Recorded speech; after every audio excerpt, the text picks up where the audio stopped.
Hi, you apes! Want to join us for a discussion on Starship Trooper? Myself, Zachary24, Jim the Viking, and Colin, Archer Colin. Thank you for joining me for one of my favourite movies of all time. Every Would time you I like to see know this, more? yes, every time I see this, I forget how much I enjoy it. And Jim, I'm already ahead of you with that one. And they So, even have the mouse pointer. We're talking yeah, the Windows 95 mouse pointer with the white outlining. Jim, that's not Windows 95. One of my members of staff asked me to change her mouse yesterday, saying it Oh, was a wee bit too small. Could I make it so it's now the black with the white line? It is literally twice the size of a normal Microsoft mouse, and it is that black with the white line. just like this film, you cannot go wrong with the classic. You cannot go long. I was about to say, let's hope we don't have any trouble with bugs, but then again, Yep. Hi, Darren, and happy birthday, sunshine. Hope you had a great time. Oh yeah, happy birthday, Darren. Oh, happy birthday belated. Yeah. So that's us. So, guys, how did you enjoy Starship Troopers? Even though Well, your I'm coffee gonna may have to have had pause delays at your most favourite parts, I'm not mentioning any names. Well, second-hand if copy. we're going to talk the reaction to how I liked it, we're going to have to go back, way back in time, like Sheldon, and start at the Big Bang Theory. And then 4.5 billion years and change passed, and then I was born. And I grew up and started liking sci-fi and fantasy. I started reading Robert Heinlein, a lot of those books. And suddenly this thing came out of nowhere, and it was like, wow, what the hell did I get to see? I literally went out, like a favorite theme park.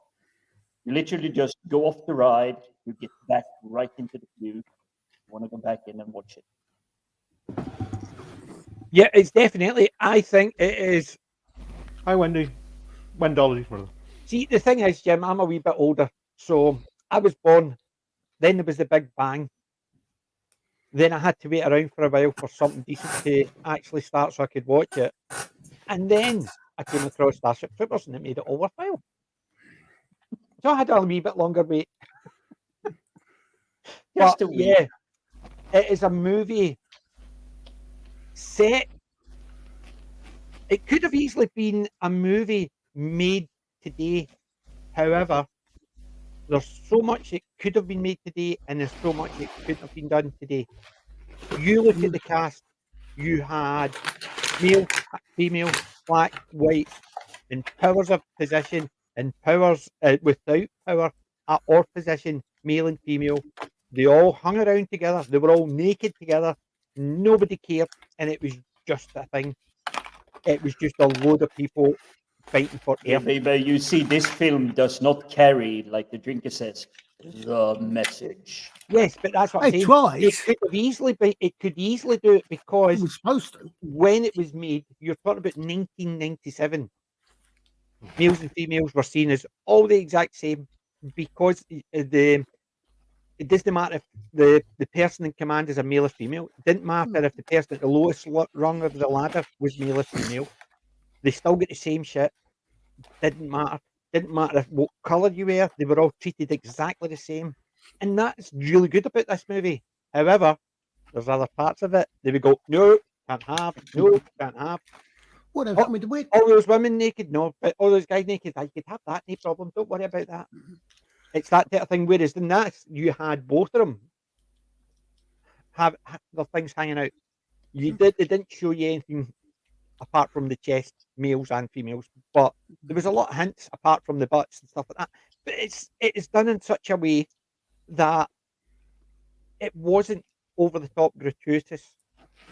It wasn't. It was just there as part and parcel. It wasn't meant to be gratuitous. It was just Yeah, meant that's to what I'm be. saying. It was just there for part and parcel. It was just every day. They didn't matter. And I know what happened when they were actually doing the shower scenes and stuff like that. Because a lot of Yeah, so they're lots younger. of articles around that. Basically, because there were a lot of people who were a bit uncomfortable. The producer says, "Well, everybody strip off, so everybody's in the exact same boat." So it's not titillation. It was a case of you all need to be naked and you feel uncomfortable because we're all watching it. Okay, anybody that doesn't want to be naked, everybody else get naked. This isn't meant to be titillating or whatever it's called. It's meant to be this. You've been doing workouts. You've been at the gym. You're going into the shower. You're sharing the shower room with loads of other people. Do you really care when you're in that position? Yeah, and it's because it's treated as it's normal. It's an everyday thing. You didn't see anybody go. It was just we're all chatting, laughing, joking. It's meant to show that it's all part and parcel of it. Yes, I think Starship Troopers is a very good action science fiction movie. Yes, I have one big problem with Starship Troopers the movie. I no longer have to read Starship Troopers the book. I've read it so many times. It is probably my all-time favorite book by probably my all-time favorite author. So as a film, I have to be very careful to differentiate. Okay, I can see lots of things from the film book that made it into the film. I'm also aware of the fact that I slightly disagree with Jim about the message being in it. That Verhoeven wanted to put what we would call the message these days. Yes, but that's what I'm saying. There is a lot of it. It is there, but there's enough of it. There's enough of it that it wouldn't fit currently. There's a lot in it. It would, but because there's enough of it, it wouldn't. You can't get the movie made today because it's got certain aspects of it, but other parts of the message is, oh no, we can't have that. No. This is where I differentiate the message with what actually they did. If you look at the high school, university, whatever they're in, their football / rugby / space jumping team, whatever it is, boys and girls, same team. But it isn't push. It's just what is. This is the universe. Basically, that's the thing as well. And even the parts where they're playing against each other, you see the males and the females, broken noses, blood coming. It's as a case of the two of you are playing. You play to whatever strength. So if you get hit, it doesn't matter if you're a male or female. If you get hit, end of story. They'll try and hit you as hard as possible. So if you come across a big guy and he hits you, you suffer it. But if you come across a woman who is bigger and got the power and she hits you, you just get it. And it's not a case of, he got hit by a woman, or, oh, bad him, he hit a woman. There was none of that. It was a case of they just actually played together, and people who get hit, get beat, didn't matter. They were just playing. It's part of the game. And those who enter the games will play by the rules. That is essentially what it is. It's a saying I grew up with. If you enter the game, you have to accept the prize and the penalty that comes along with it. You enter the game voluntary.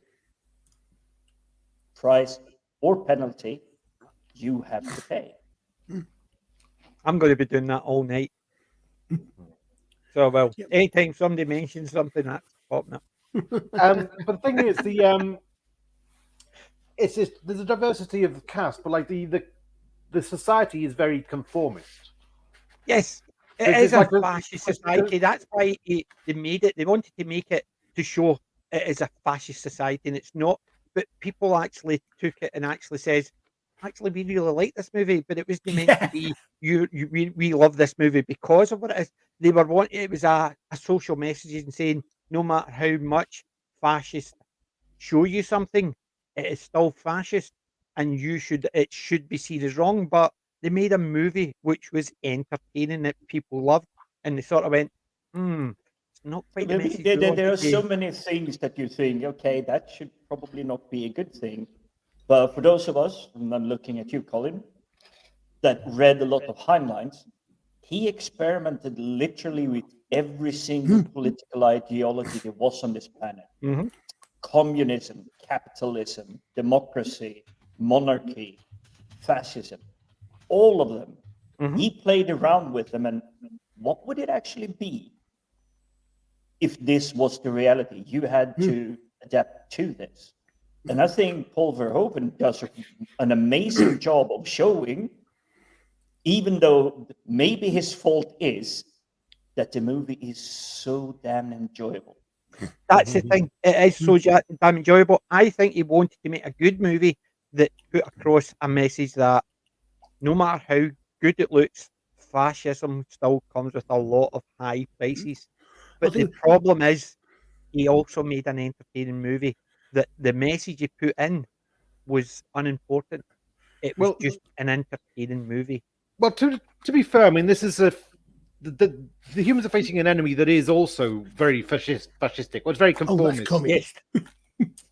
Yes, it's a very communist one, as in the bugs. They were treating it like a communist one because it was the brain bugs that controlled everything. Yeah, I would And say correct on the communism part, less on the fascism part, but it's more monarchy, feudalism. Because it's basically he wanted to actually show a fascist society, the fascist militaristic society. That's what he tried to put across, and that's the way it's going about how you could only get certain rights if you did what was good for the people.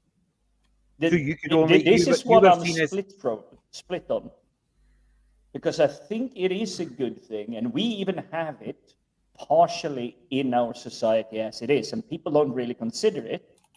But your right to vote, if you're a man in most Western countries, includes you can be drafted for military service in war times.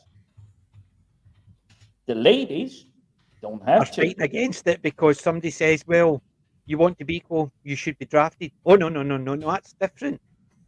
But that's your voting right. Except that, and that, which are dangerous. We don't want those as equal. We want equality for everything else except the dangerous stuff, or the shitey jobs, or the ones where you have to go down into the gutter. We don't want those crappy jobs.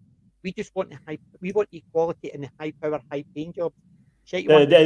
Trust me, there is no equality or 50-50 representation asked for people cleaning out the sewers under London. Exactly. But that's what I'm saying. It's a case of that's the problem. Everybody wants equality. There's the ones that rabid feminism want equality, but only in the good stuff. They don't want equality in the draft. They don't want equality with sewer cleaners, brickies, whatever. They just want equality in the high-paying jobs. Well, to be fair, I mean, equity, not even equality. I mean, to be fair, most feminists probably would not want the draft. I mean, if they're left wing, then they're probably going to be quite anti-war. So they're probably going to think. The thing is, they're saying they want equality, and if the men are going to be on the draft, equality says everybody should be on the draft. You can't actually say you want equality, but you don't want that. Specific on that bit. It is the fact that voting right for a man includes by the age of 18 and until 40, I believe it is in most countries. I don't know exactly. Some countries may vary. I think it's but like 18 and 40, 35. If there is a wartime on, you put on a uniform, you pick up this rifle, and you walk to the front line. I'm not sure that's the case in this country. I think it's 18 35 you can be drafted unless you're in a protected job. But it hasn't really been invoked for such a long time because there has been a capable military force and everything already in place. But say World War III would rain down on us, it would literally be, oh, you're a man. Oh, you don't want to fight? Here is a prison cell for the rest of your life. There is no option, either front line or prison for the rest of your life. I mean, in Starship Troopers, that's not the same. It's like you do have a choice whether to be. Have a choice. You can actually, as I say, as Colin said in the chat, was service guarantees citizenship. So you're either a civilian or you're a citizen. To be the citizen and get those rights, you have to actually do your national service, as it were. Yep. I mean, so if you wanted to stand for politics, you wanted to have rights to get a baby or That's Dina the one says it. thing I dislike about it. Right to have a baby? No. No, she says. She but says yes, it is she easier. says it. She says it. She says it's But easier. that's the one I disagree with. But when it comes to, if you want to be a politician, you want to serve your people, why But is haven't you paid 4 years of, say, military service or ambulance service or police service, frontline, dealing with crime, dangers, life and death? Yeah, but the thing is, remember, he didn't say anything, mate, but it's a fascist society, so they get to determine who's Yes. allowed to have children, who's allowed to serve, who's allowed to get the medical treatments, who's allowed to get this. So if you're a citizen, you get everything you want. If you're a civilian, you get enough to survive. That's the way I took it.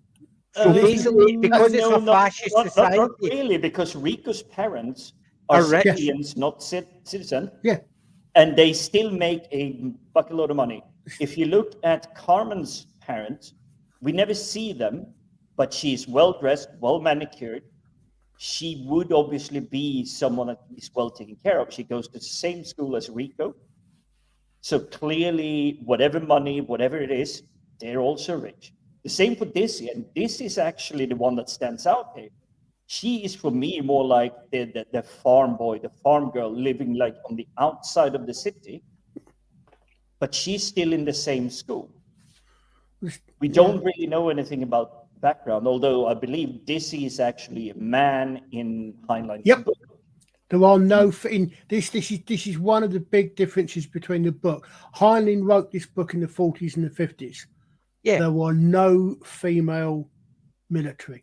One of the things that really gets me there is Verhoeven admitted himself he'd never got beyond the first chapter. He should have read the Smeagol book. This is one of the things that gets me. Like I say, he tried to make the film. If he'd read the book, he would have got the point. Not one character we see in this movie gets to vote. Not one of them. Because you have to serve. You have to, more to the point, you have to have served and been discharged. You have done your term with honor, right? You have to be a discharge. Honorable discharge.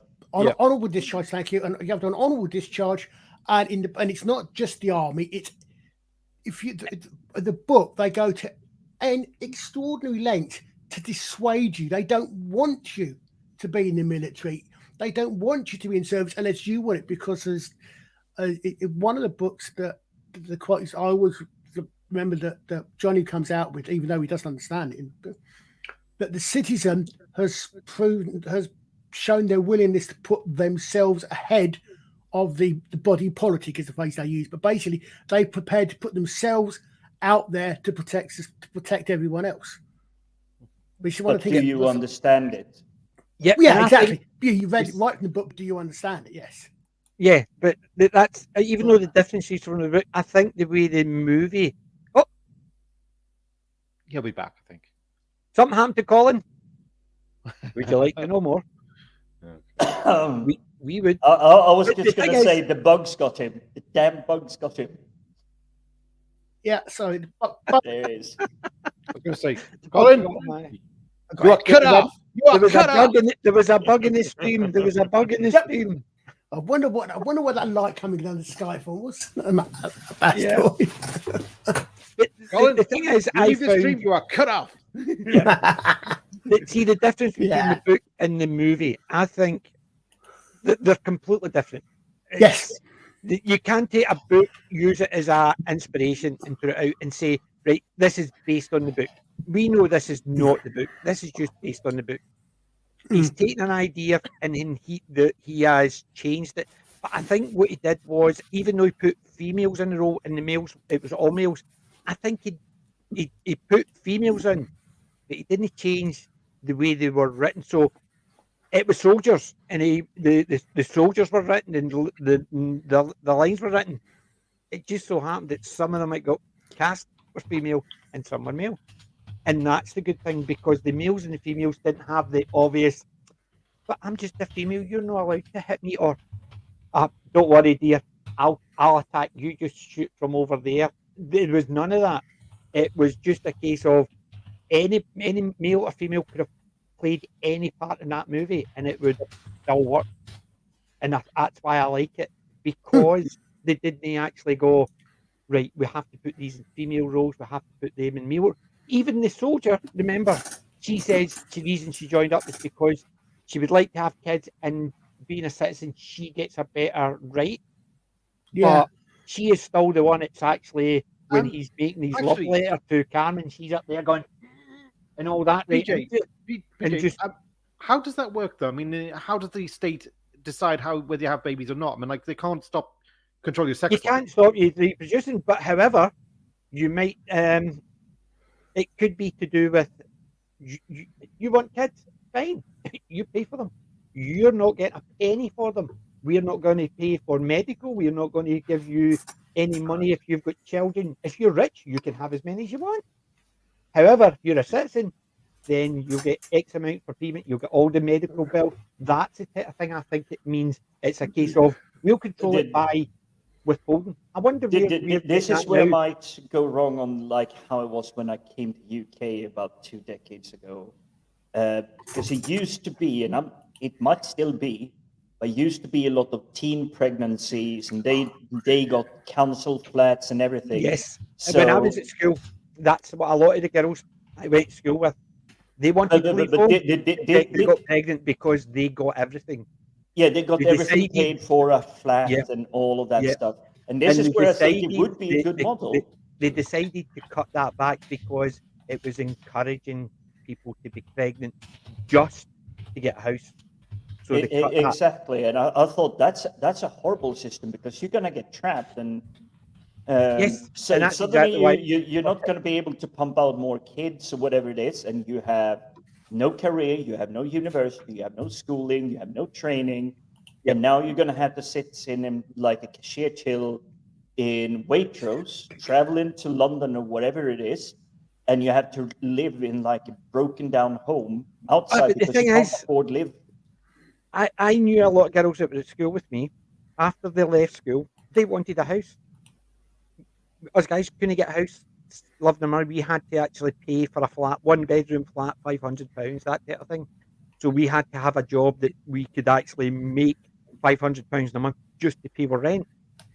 However, a lot of the girls, they decided it was easier just to get pregnant because they've got a kid, but they get a house, they get it furnished, they get child benefit, they get unemployment benefit because they've got the kid. They can't work because they would need to get babysitters and all that. So in effect, they got a lot more, so they could survive without it. So they got their house paid for them, their council tax paid for them, they got furniture, they got clothes for the kids, they got this, and that's what a lot of people in my class, a lot of girls got pregnant. Exactly, but this is what I read into this, and I think I agree a little bit with you, Colin. I think it was only in Verhoeven's film. I don't think it was actually mentioned in the book, but it kind of makes sense. It's like, yes, you want to be a civilian. Yeah, you can have a kid, but you're paying for absolutely everything. If you're a citizen, you've proven your worth to society. You put your life on the line. You sacrificed absolutely everything. Your child, their education, everything will be taken care of. Yes. Because you paid to make sure that happens. And that is, I might be harsh, but if you have a child, you should be ready to pay for it. Yes. Anything and everything they need. Because at first I thought that the only difference between civilian and citizen was basically a civilian has no right of vote, and that was just the idea. So that basically people indoctrinated into the military system would vote in favor of keeping it going, because obviously, and technically they would, because they've seen the enemy far away. They've seen basically the enemies they're up against. Yes. So they're going to have more of an appreciation of, they're going to be more patriotic. They're going to have more of an appreciation of the need to keep this system going, rather than vote for the lefties who are going to just basically try to negotiate. I think you're right, but throughout the movie, you get the idea that this is a military fascist society. The guns in school. Hi kids, want to play with a gun? Here you go. And it's all that. I'm doing my part. No, this with the kid joining and all, everybody having a laugh and joke, as in it's fun. Come be with us. Come to us. And that's what the home was going basically, they're basically doing that. But the bit with the girl with the pregnancy, to me, it was a case of, she says, well, it just makes it easier. As in, it's like the guy says, I'm doing it because I got an offer to Harvard, but parents couldn't afford it. But if I'm a citizen, it gets all paid for me. And that's the thing. It's a case of, you want good stuff, be a citizen, which is come and join the fascist party. We will make sure you succeed. You don't want to join the fascist party, we'll make it hard. You can still do these things if you've got the money and the time and everything. The thing is, though, like, that's the thing from the movie. The thing is, Rico, like, he's not one of the people who needs. He's from a rich family, so he doesn't need it paid for. His reason for joining is peer pressure to impress his peers. He wants to get laid. His girlfriend, who wanted to join, he wanted to be with her, so he joined up, and that's what it was. As you said, peer pressure. As in, I'm joining the army. Oh well, I'll join the armies too. But we could be in different. It was almost a case of, what did they think? She wanted to be in the Navy, as it were. The flyers keep flying. Or what is it? And the soldiers keep dying. It's the infantry keep dying, but it's what is it? It's not the Navy. The Navy does the flying, the grunts do the dying. Yeah, something like that. Worse to that effect, yeah. It's worse to that effect. But it is a case of, she's there, high maths, and she's saying, I want to be a pilot. So what's he joining up? He knows his scores are low for what she's wanting to do. So why is he joining? That's what I always didn't understand about the movie. He's joining to be with her. But he's fully with her because Carl, his best friend, is also joining. Yes. So he's had that, and he's had Rasczak in the background actually discouraging him, even though there is the kind of, I'll tell you negative, and this is not the pickup artist thing. It's like you go up to a woman and tell her something negative, and then she starts talking to you to try and defend it. It's just a common tactic. You highlight something negative, and the person wants to improve on that. So it is a little bit of that kind of neuro-linguistic programming going on. And I think they actually did it deliberately, and they did it very well. If you were looking at this, take away the entertainment aspect of the movie. If you're looking at this movie, it actually is not as a nice society as it comes across, because it's all propaganda nice. Yes. Because behind the scenes, who are all the citizens? You've got one without a hand. You've got another one without a hand and legs. You've got another one who's blind. And that, ladies and gents, is the one person. Did anybody recognise who the biology teacher was? The blind woman. Yes. Oh. I didn't notice it until this time I've watched it, and I've watched it multiple times. No. I missed that. I know her face. She's a golden girl. Does that help? Oh, was she Dorothy? No. Blanche?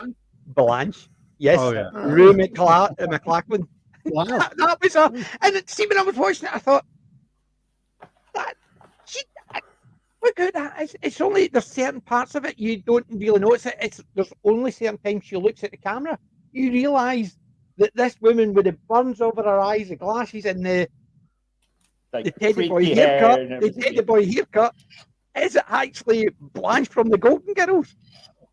Wow. I don't know how many times I've seen this movie, and I never noticed it. It was just a glance. It was just one of those, I recognise her. Well, and I could not believe it. I went and checked, and I thought, look at this.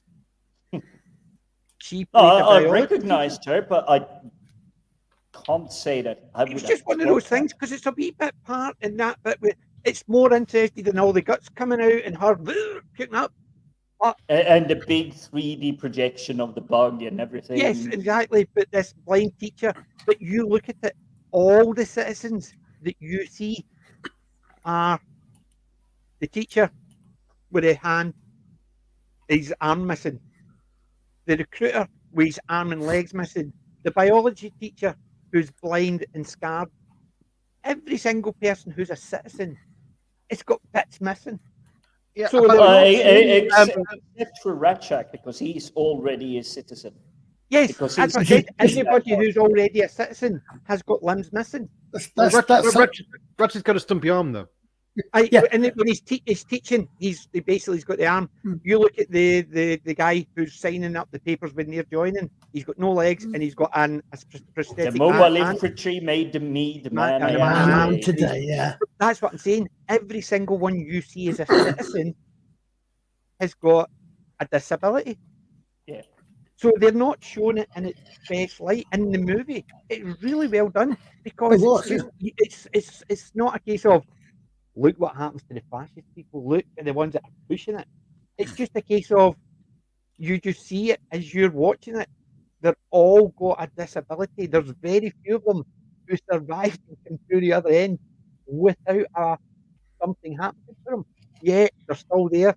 And that made the man I am, and you need to get these bugs, and this is how you destroy it. And it's stuff like that. But I think there is a behind the scenes / cutting room floor cut where the signing up officer, guy in the wheelchair, no legs, one arm missing and everything, believe, I could be wrong, but I've seen clips or read somewhere that there should be a scene where he's actually he has robotic prosthetics and he can just walk, talk, act completely normal. So they have the technology to repair. Well, you know that And we because actually you see Rasczak without a hand, and then later on you see with the prosthetic he can pick things up and shoot people. So you get that, and the fact is there's the him without the legs. He's also not got an arm, so he's got prosthetic ones. So you assume they have got that technology that they can't. But in effect, everyone you see who is a citizen has got a bit missing of their body. Yes. But it's done so subtly. It is very powerful. Not just subtly, so well. Yeah, that's what I'm saying. It's really because it's done baked so. into it. But because it's not, it's all there when you look for it. However, it's done so subtly. It's so powerful. Once you notice it, nobody's turned around and says, "Oh, look, all those people have got disabilities." It's not. It's a case of, wait a minute. Well, that's he four- is they part showed you of the four propaganda. citizens. So far, they showed you 4 citizens, and what's wrong? One of them's blind, one's got no legs, one's got no arm, and you're sitting there thinking, that is quite a powerful message that these guys have gone through it, and they're still encouraging people, come on in, come and join us. What But that's part of the propaganda. So that Yes, this of whole, course it is. the advert clip, would you like to know more? Yeah. Feel free to put it up on screen. But it is the fact that even the film is propaganda on its own. Yes, that's what I think is really good about it. The way they actually shot the movie is well done, because this is a society which is a fascist society. It is basically, if you join us, we will make sure you succeed. You can get this, you can get college, you can have babies, you can do this, we'll pay for this, you'll pay for that. You don't want to, no problem. There'll just not be anything, you have to pay for it yourself. So what they're saying is, we're fascists. We're just, if you want to join us, we'll give you everything. If you don't want to join us, we'll let you live. We're not going to care enough about you to actually go and destroy you. But everything is geared towards keeping the status quo. So making it look great and stuff like that. And there is another quote in that, and I believe you had it on the thumbnail for this, which I believe is a quote actually from come on, you apes, you colonel want to live forever. in World War One. Come on, you apes, you want to live Scrolling forever. across the bottom of the screen. Yep. But it is basically- actual quote from, I believe, World War One, recorded in like the battle log, that the captain or colonel, whoever it was that led the charge, he said, "Come on, you apes, you want to live forever." Yeah. I think well, with Rico, I think I've just realised the main reason he joined was because Carmen. He knew Carmen was showing an interest in that other guy was going to be kind of high class military, so he felt he had to compete. He felt like, look, if I don't measure up, then I'm going to lose her to him. So I need to at least show that I can be officer material. Yes. I will sound extremely sexist here, but really, I wouldn't join the army for Carmen. I would join for Dizzy. That's exactly what I was going to say. Yeah. Do you know out of all the cast in this, right? Michael Ironside, Drew McLaughlin. I love those. Best person in this whole movie was Dizzy. She was the one Dina Meyer. I could watch a spin-off of Dizzy's Danger, whatever you want to call them, her unit, no problem. Because I think her character was just so compelling. She joined it. She joined it because of Rico, right? But although it showed in her sleeve, she never really actually went out and said it until that point. Even though other people could guess because of the way she acted, but she still kept it to herself, and she wanted to be there. Well, I can join. Oh, And it's not a case of I'm only joining because of Carmen. He's basically gone out saying I'm doing it because of a woman, whereas she just joined and just kept to herself. So I think that's part of the growth in the film, if I put it that way, of Rico. He realizes he makes a mistake. He then makes a very critical mistake. He gets a massive kind of punishment for the mistake. And he's about to just stroll out and absolutely give up. Yeah. But then other events happen and it kind of brings him back in. But from that step onward, he's actually stepping up. He's not shying back. He's actually coming into his own. He's no longer that, shall we say, egotistical school kid that we get introduced to in the beginning. Yeah. Because by the end of the film, this is someone that I would trust to be a commander of the squad going into the battlefield. Yes, I quite agree. There's a growth of him. However, apart from the growth of him, his character has got a growth. However, he's not really a really compelling character to stick out. Though he's the main character all the way through. You can't deny he's the main character. However, he's quite a character. Well, he's the underdog, isn't he? He's the underdog, but he's underdog to the point he's rich, he could get away with it, but just I want to show my morals and join, but he's going to follow a girl and join. Whereas you get Dizzy, seems to be she's in the lower end, she has to join. So she basically joins the one that would mean that she's with the person that she fancies. She gave the impression that she had to join. All the other ones had a choice. Yeah, she had to join, and then she realized, hey, I don't have to join like the grease monkeys over there repairing the fighter jets or anything. I can actually join this squad because there is nothing stopping. Yeah, she's a girl, but there is nothing stopping her joining the best infantry troop there is. So you're going to say, Colin? I was going to say, I think these days, actually, I think they would be hard. I'd almost like to see them remake Starship Troopers these days because they'd be in an absolute tizzy. Do we stay with the mixed soldiers, or do we go back to the original and do we make Dizzy the male character that he was, but still give him a romance with Rico? I reckon these days they lesbian, I think. But see, I think even that romance in this it's never a big thing. It was just sort of a wee impetus for her joining his unit. But I think the other ones.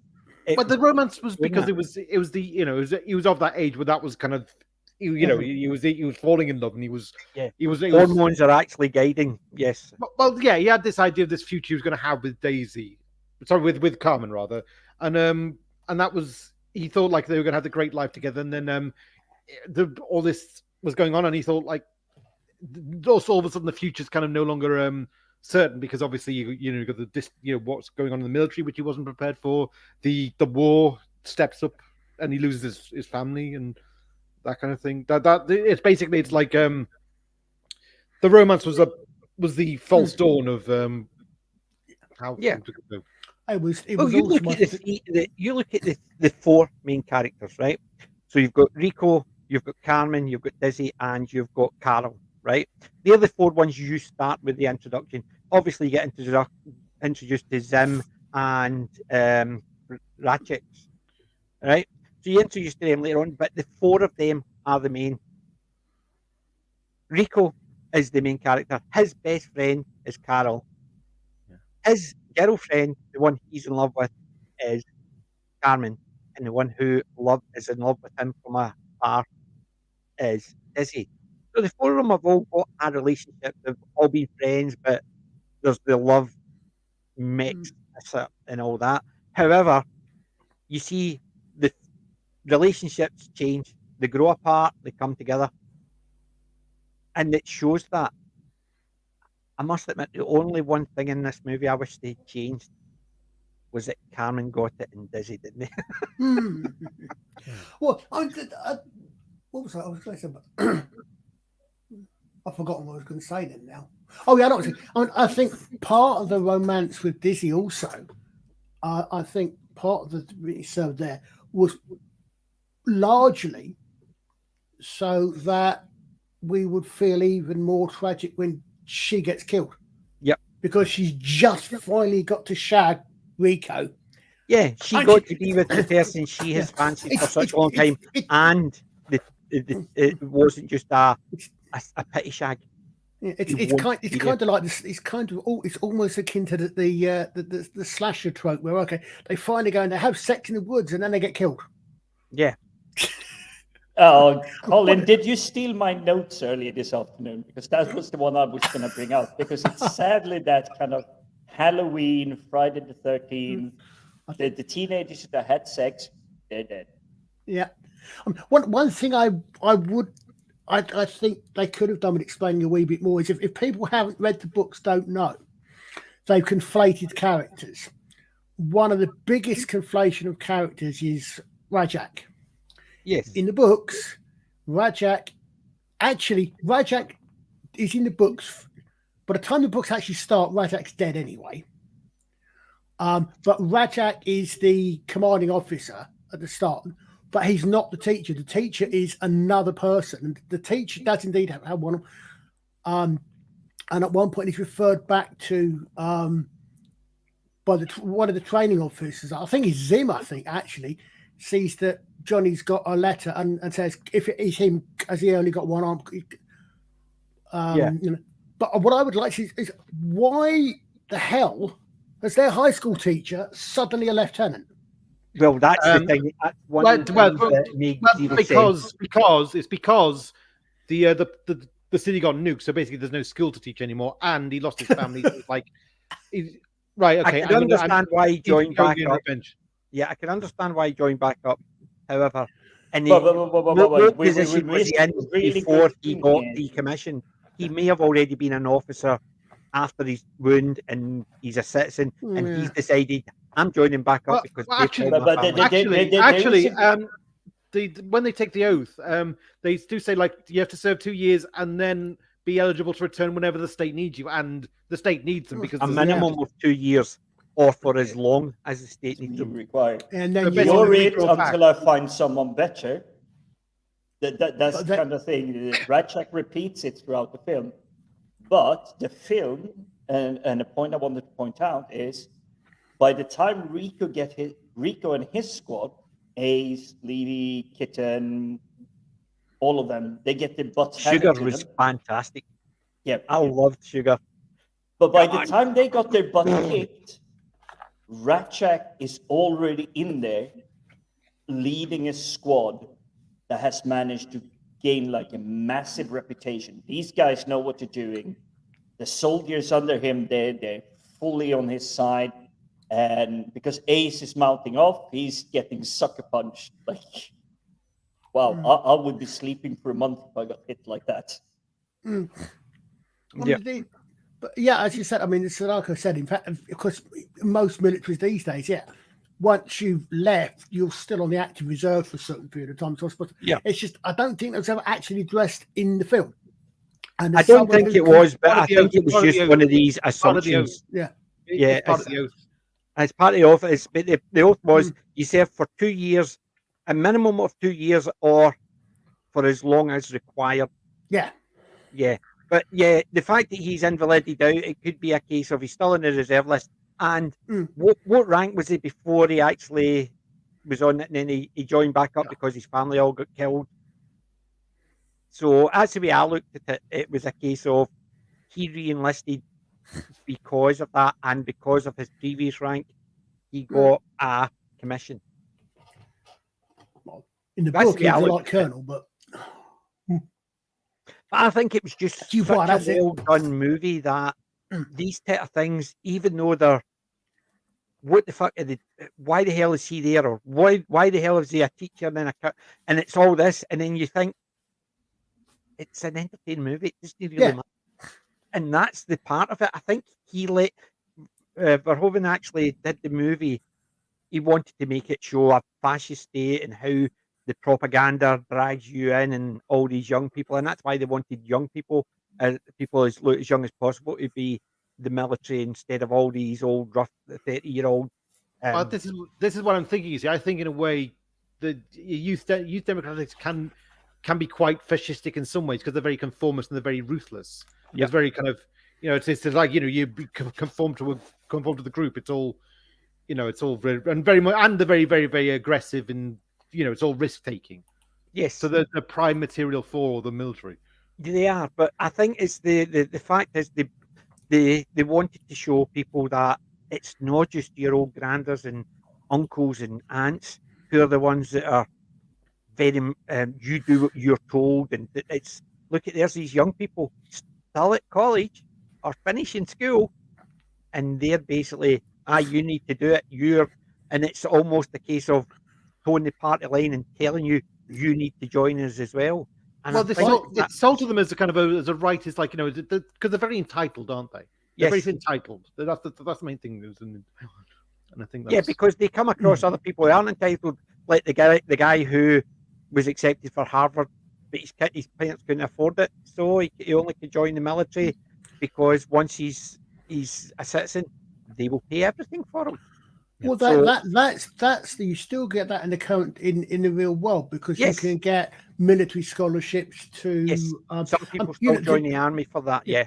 There's an episode of Stargate SG-1 where Sam goes back to her university and there's the girl there who's there. The girl there who thinks she's the cock of the north, and she basically it's unimportant. She's there because she wants the education that she can only get through the Air Force. Yeah. So that.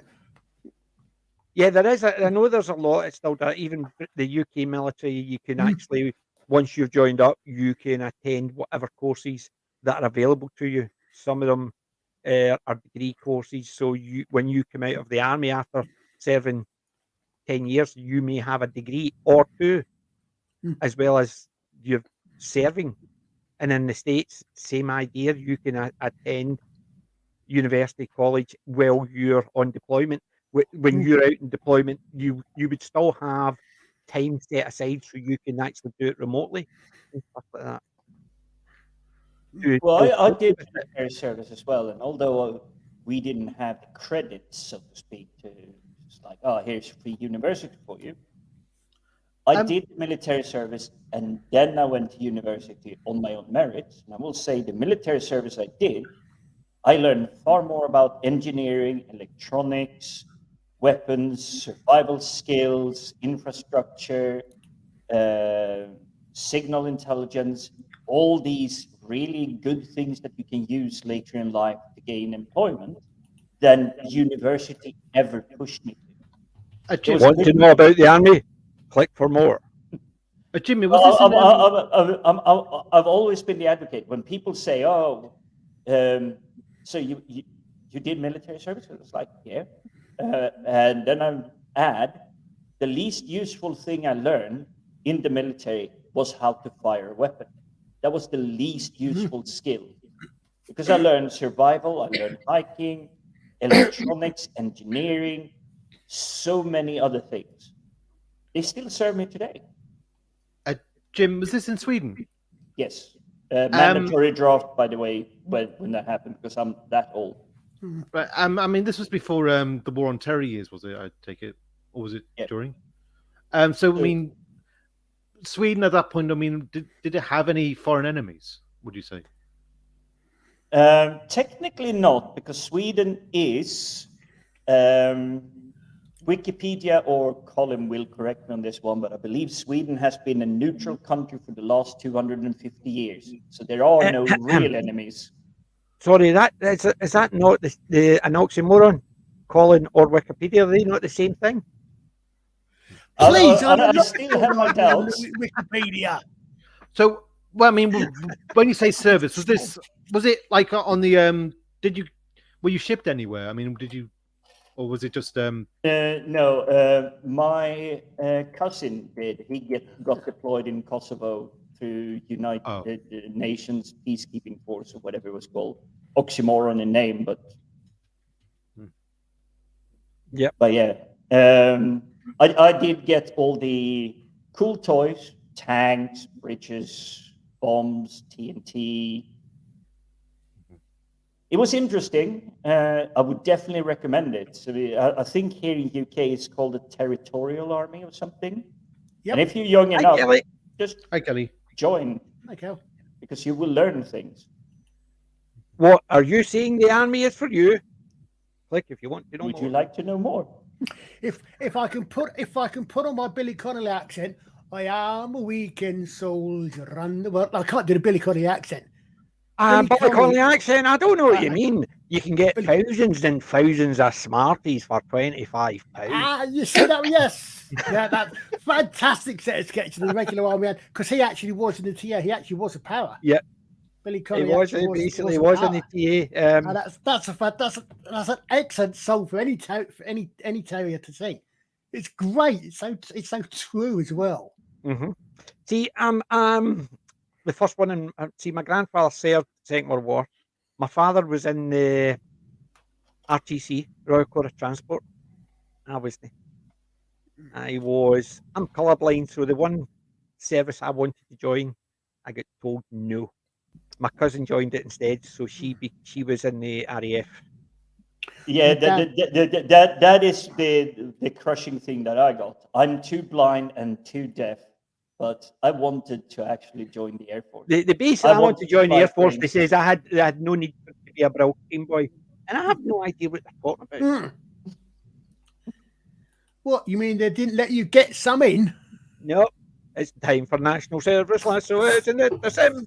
But there was another one, and I'm referring back to a film we reviewed not too long ago. I would have loved to have done submarine service, and even though I'm a short ass for a Viking, I was too tall by 2.5 inches to do submarine service. Believe it, yeah. Well, you could have done submarine service in Hollywood, because all those submariners are 6'6" at least.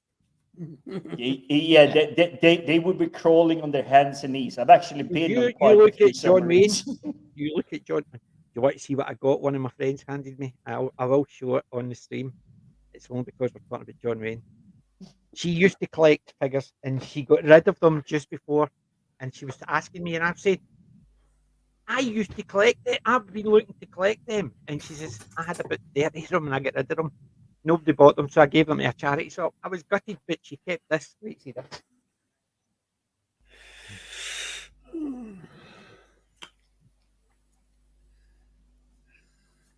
Ooh, look at that. It's a wee stand from all it. It's a nice saloon cover. Yeah, and my DVDs will stand nice in that. But that's the thing. I feel like I should maybe, like, I kind of came away from the film feeling like making the case for the status quo of the movie, because it's like they are facing an enemy of, like I said, they're facing the bug enemy, so it's like they can't win. They basically the way they're actually, the way I was looking at it, if they hadn't got the bug as an enemy, the fascist thing may have worked a bit better.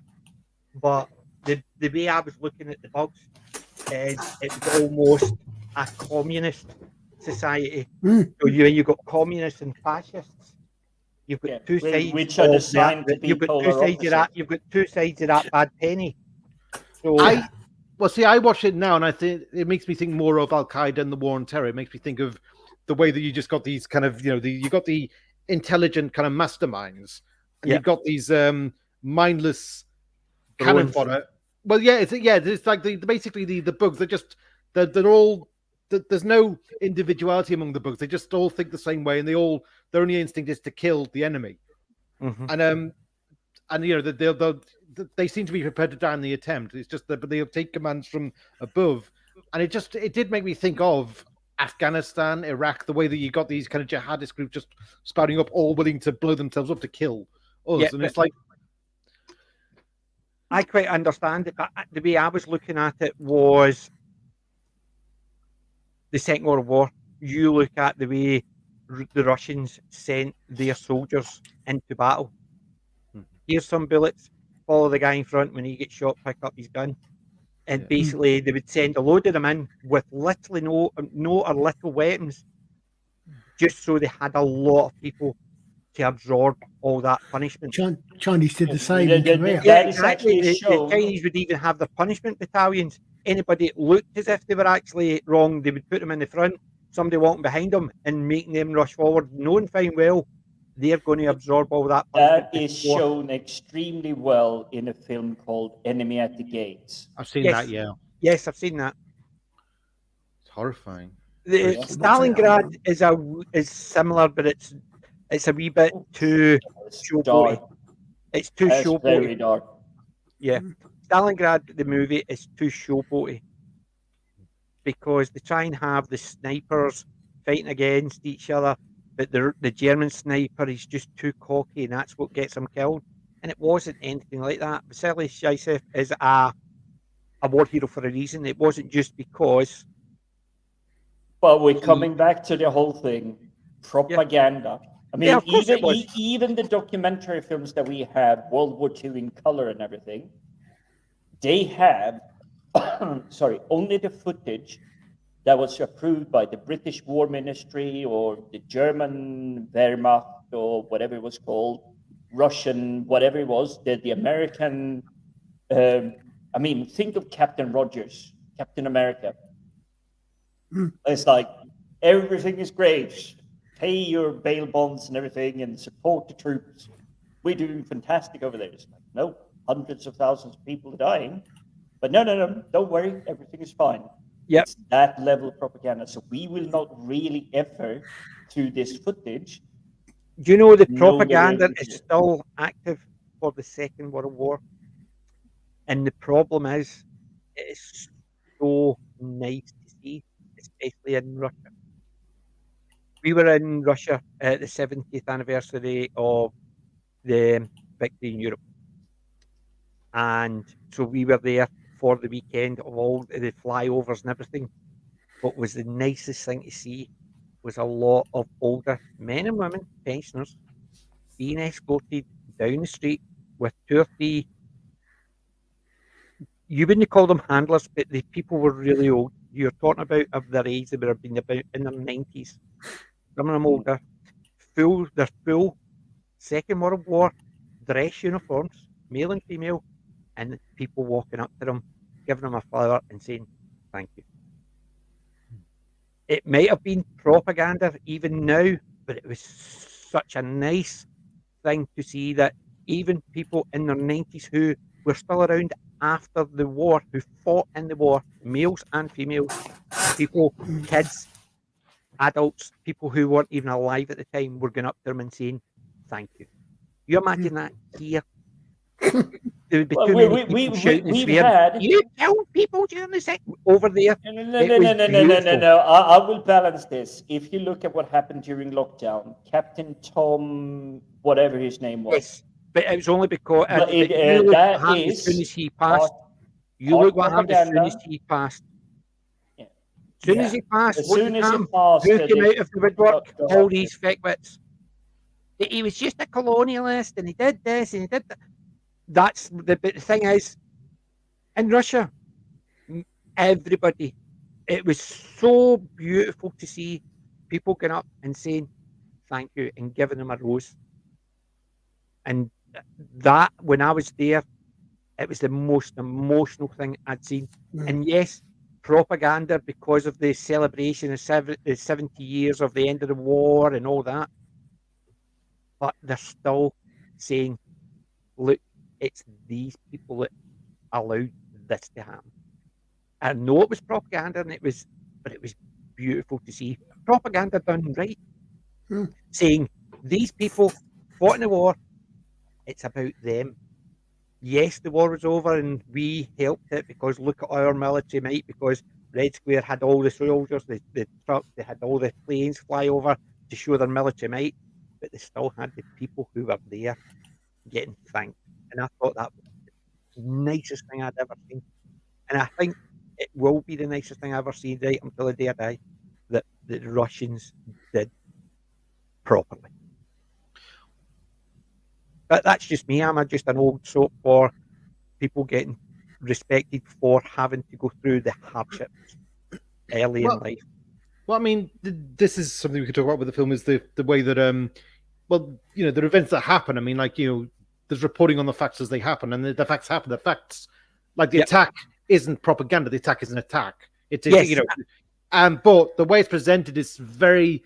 It stands out as very sensationalized. Like if you saw an attack now, you would see a very, very slow deliberation of the facts. Whereas in this, it's like immediately showing the fires, you've seen the death toll and like the numbers scaling up. It's all to you know, you can tell like it's dead and counting, and it was literally a case of, do you want to know more? All these people died. Yeah, and it's designed to enrage you and make you feel like feel victimized. Yes. But I think it was so well done the way they did it, because it was an entertaining movie. I've seen it as an entertaining, but considering the message behind it was fascism bad. Look how they bring you in. Look how they make it look good until you're in, and then you're second actually thrown into the meat grinder. Yeah, I mean, Mussolini would probably have killed half the world just to have Paul Verhoeven alive at his time to be able to write or actually shoot a propaganda film this way. Yes, because that's what I'm saying. He wrote it to show how nasty it was, but he did such a good job of an entertaining movie. The message sort of gets skipped over. Well, I mean, thing is, I mean, I keep going back to is it really? I don't think it's necessarily for most of it. It feels like it's not so much condemning nor condoning. It's just showing this is what the system is like, and this is what it's up against. This is just the future, and this is the enemy that humanity has to fight. And it's I do kind of find myself thinking, is a fascist state the only way that they can fight this enemy? So in a way, is it almost saying the fascist state has to be this way? Humanity has to become this militaristic entity in order to survive against a foreign enemy. Well, you look at some of the other movies. You look at some of the other movies. Let's say, what was the one with repeat? Live, Die, Repeat. Live, Die, Repeat. Right. In effect, everybody was told to join the army. It was a democracy, and they were all conscripted. They could still do a conscript army. You bring in everybody, male and female, bring them in, train them up, and send them out. And then you've got the people you need. So you've got the paper pushers. So you've got enough people to do that, and it's a military charnel house, but it's still a democracy. It's nothing to do with the fascism. You're just basically being Edge of Tomorrow as well. It was called. They changed its name. But you see what I mean? So a democracy one would still work if you're conscripting everybody in. It would work. But the fascist side of it, it was done in such a way because they didn't take the bugs seriously initially. Oh yeah, actually that is a point, because the obviously the bugs must have some intelligence if they're able to, because they are able to send these rocks careening to Earth. And they must be able to know exactly where to send it, because it's not target in the distance, and it still actually managed to hit a pinprick at that distance. That's like turning around and saying, right, here's a football. The target you're aiming at is another football 3 miles that way. But this is where I was going. It isn't breaking the film apart, but it actually shows more of the society. An intelligent bug? Are you ludicrous? Yeah. But it's like, clearly they have to be intelligent to launch an asteroid halfway across the solar system or even the universe or wherever it came from. The galaxy, yeah. It was And basically hit your planet on Yes. purpose, which is the reason you went to war. You actually made a good point there, PJ. You're saying about, I mean, how fascist is their society when all the way through, as far as we know, they're still all volunteers. They do Yes. not, even when the bugs attack, as far as the film, we can tell from the they're film. still trying to encourage people to Yeah, join up to become citizens. What I'm saying though is they you know, you'd have thought a fully authoritarian fascist society would say, right, you're in the army now. Yeah. Which, as far as we can tell, the Terran Federation doesn't do. Yeah. All the way, as far as we can tell, the Terran Federation only relies on volunteer soldiers. Volunteers. And basically, I think it's a case of the same idea, which we are seeing today, nowadays, is if you don't want to join and be a citizen, you're getting nothing. Yeah. Nothing. We'll make sure you can't have kids because you can't afford unless you can afford it. You can't do this unless you can afford it. We'll not do anything. We'll not stop you, but we'll give you nothing. So unless you join us, then we'll give you everything. And to me, it's a fascist, but it's taking fascism to the extreme. Whereas it's not it's not a dictatorial fascism as such. It's more of a it's not a dictatorship. It is still it's a fascism, a military fascism, as in we don't want a lot of people in the club, but we'll tell them we don't want them in, so we can bring all these ones in that we need to do all that. And the ones that survive, no problem. It's not as if they're going to actually live long. And that's the way it seemed to me. It's almost a case of you bring as many as you in by saying, we don't want you, go away. But let us in. Okay, come in, you need to do this. Oh, that's violent. But go away. Okay, I'll do it. And it's that kind of thing. It's the military fascism rather than a dictatorship, which I found a weird concept. But it worked in the society because they're effectively not turning around and saying, if you disagree with us, we're going to shoot you. They're just saying, don't join us then. You'll get nothing, but don't join us. We're not going to actually stop you. This is again, I think, is you're not wrong. It's by far some of the worst aspects of that bloody film are coming through today, certainly. Yeah. Which they about the Forever kind Wars. of making people conform, yeah. But the thing is, I mean, this is again, I think the war on terror is a forever. No, it's just the war on terror is becoming a forever war. It's like that. It's like, you know, we're still at war. We're still not winning. Recommend people doing after they've read Starship Troopers, the Forever War. Yeah, but there's a thing, as Colin said, and as Sadako says, 2 other book series or books to read: Forever War, The Old Man's War. What was the other one? Moon's a Harsh Mistress. I would say first. So there's other books to read after you've read Starship Troopers. The Moon is a Harsh Mistress is good for exploring politics, and where Heinlein expands again on politics. It's a completely different story. But that's one of the things, again, I think, where the film and the book differ so much, is that the whole point of the book is that the service, and it's not only military, it's any sort of service, is divorced from the citizenship. You don't need to be a citizen to have a good life in the book. Yes, it's made clear. There's bits that where Rico's father is talking in the film, and he said, "Pat, why do I need to vote? I don't need to vote. I've got everything I need." Yeah. You know, it's not a bad life if you're not a citizen. Whereas it's pictured, as you say, or suggested to be very different. Another thing, where where the film and the book are so different. Yes, That's the balance between citizen and civilian. If you're a citizen, you will get a lot of help. If you're a yes. civilian, It's you all have you. to arrange everything for yourself.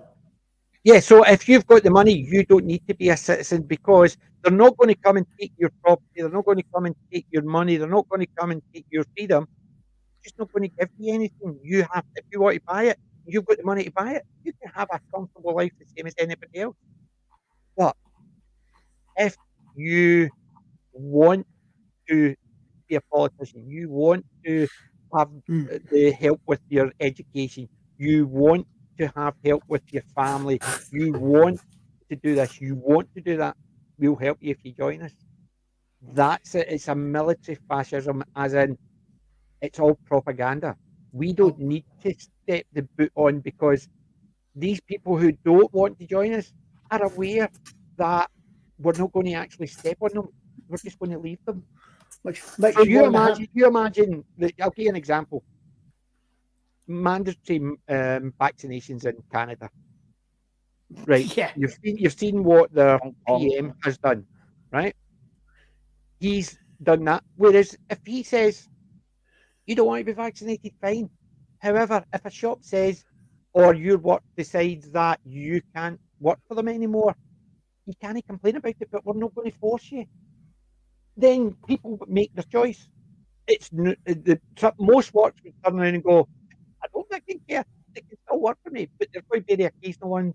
It might be the government jobs that say, "Well, we've put a vaccine mandate in. If you want to work for us, we're not going to tell you need to get it, but to work here, you have to have it." It's the same as this is if I go to where I Moscow, agree with the. I think I'm not sure if it was Churchill or anyone else, or probably someone far back in history said, "We tried every other form of government. Democracy is the only one that really works." Of course it is.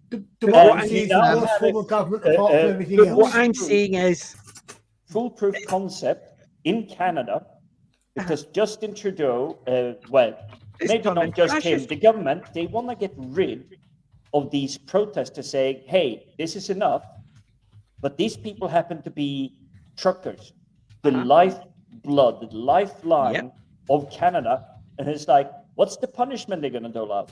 Well, you're not going to be able to work as a trucker anymore because we're going to freeze your bank account and we're going to take away the insurance on your truck. So basically we're going to steal your money that you've already got. So we're going to steal your money. So they're saying we're going to do things illegally.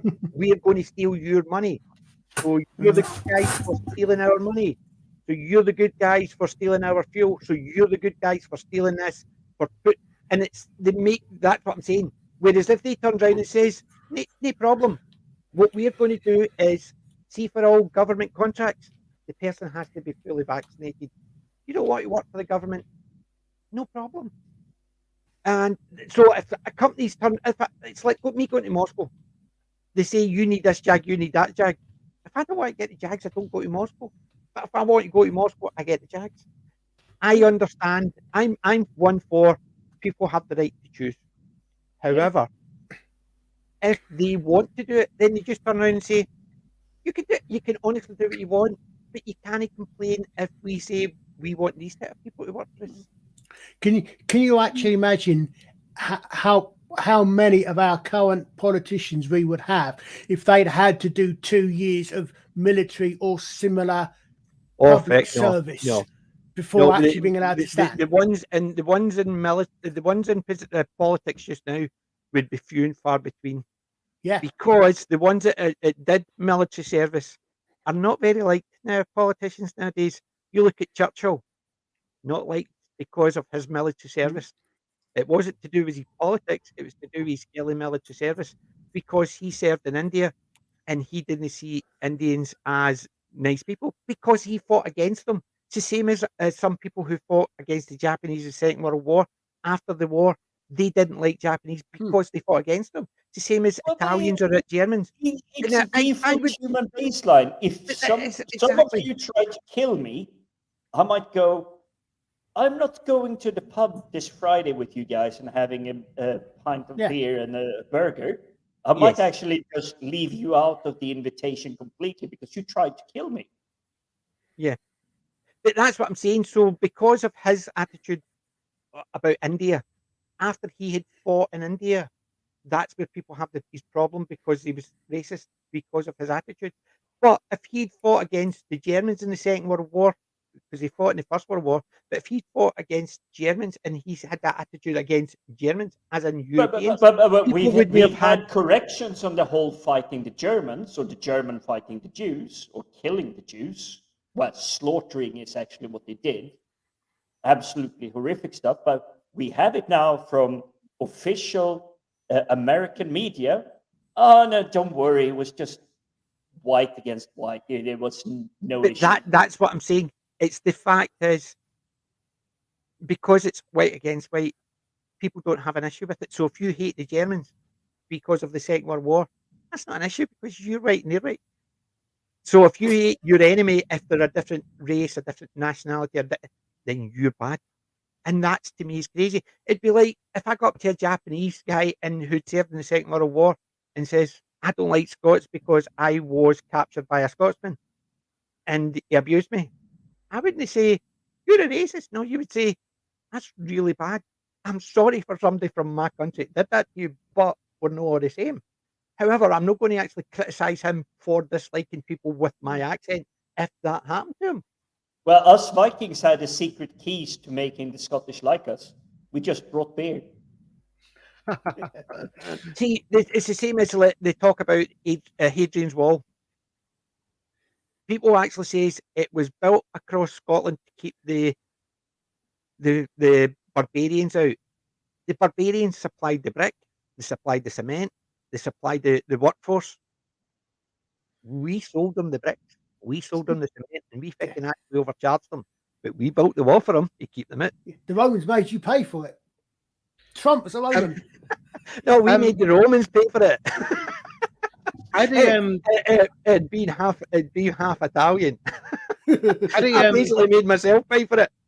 I had a Chinese flatmate in university, and I think he probably would. And he said, like, because he knew about like the history of Japan's war atrocities against China, and he said they've never apologized for it. They never even acknowledged that the rape of Nanking happened. Yep.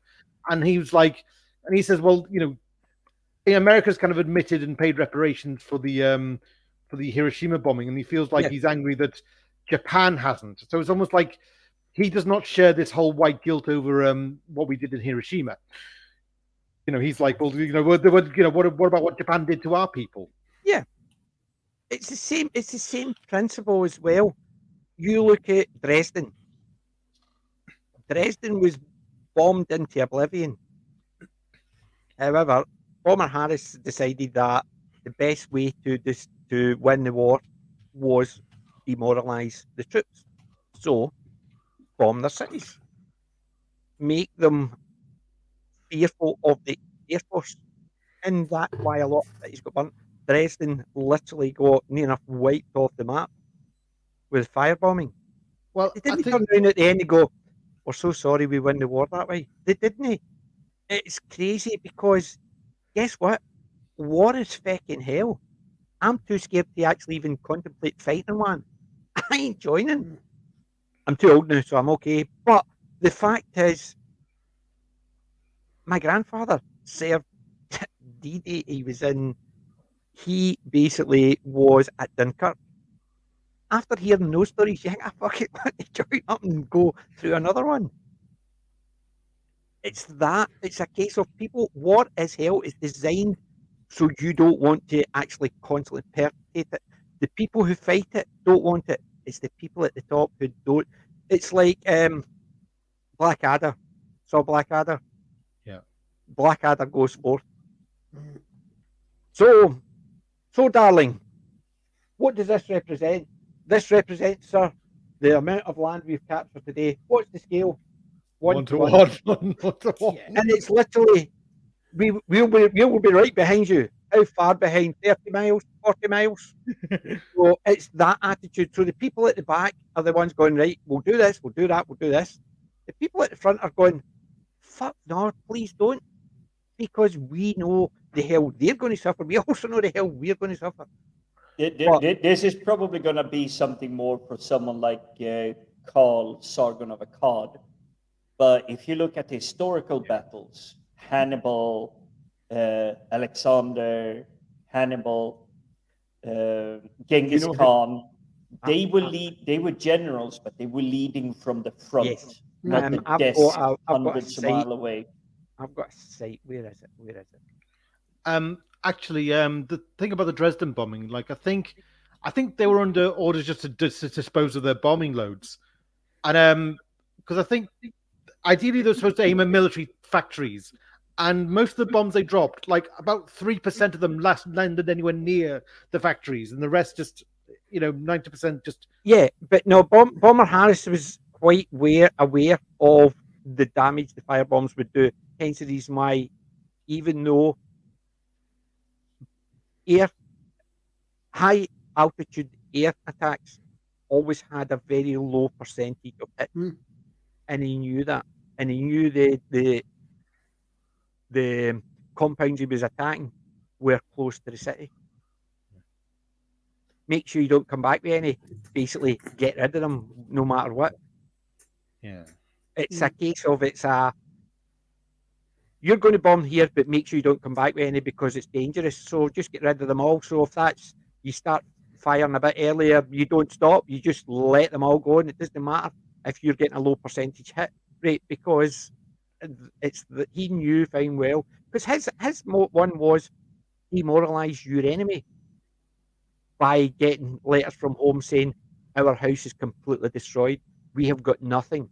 Because what's that going to do to the guy in the front line? He's not going to make him angry. It's going to make him worried about his family. Might make him angry initially, but he's constantly going to be worried about his family because they found that out during the trenches. If they told them that their family was starving because food wasn't getting through, the troops weren't getting angry at the Germans for blockades or whatever. They were getting demoralised because their family were starving and they weren't getting the food. So they basically stopped giving information like that. They initially started doing it at the earlier the First World War because they wanted to make the troops angry enough to get over there and fight. But they found that type of thing got them a bit annoyed. It got them more worried about their family, so they stopped it. But it is still a curious thing, even to this day. And I will use a film I know a lot of Scottish people hate, which is Braveheart. Load of fish. It's load of fish. I agree. It has nothing to do with actually the history or everything, and so many inaccuracies and wrong armor and blah blah. But if you look at Mel Gibson's as William Wallace, the inspirational speeches he's giving. I am William Wallace, and I'm no 7 foot tall. And lightning. I don't shoot lightning out my arse. Yeah. But it is that kind of thing. He's uplifting the spirit. It's like, why should we be here? Why should we care fighting? It's just them squabbling over who's going to get a little bit more land. I get nothing. And that is usually what it requires, which is why the counter tactic. Oh, your house has been bombed. Here's a letter from your missus saying, oh, we've been evicted. We have no food. We're living on the street. What are you going to care more about? Killing someone you don't know and have no connection to, or run home to try and protect your family? And I would say that it would be exactly the similar if it was the wife getting a letter from her husband of taking care of our kids, but our house has been destroyed, blah, blah, blah, everything. Obviously, she would want to run home just as well as the guy would want to run home. Mm-hmm. Yeah.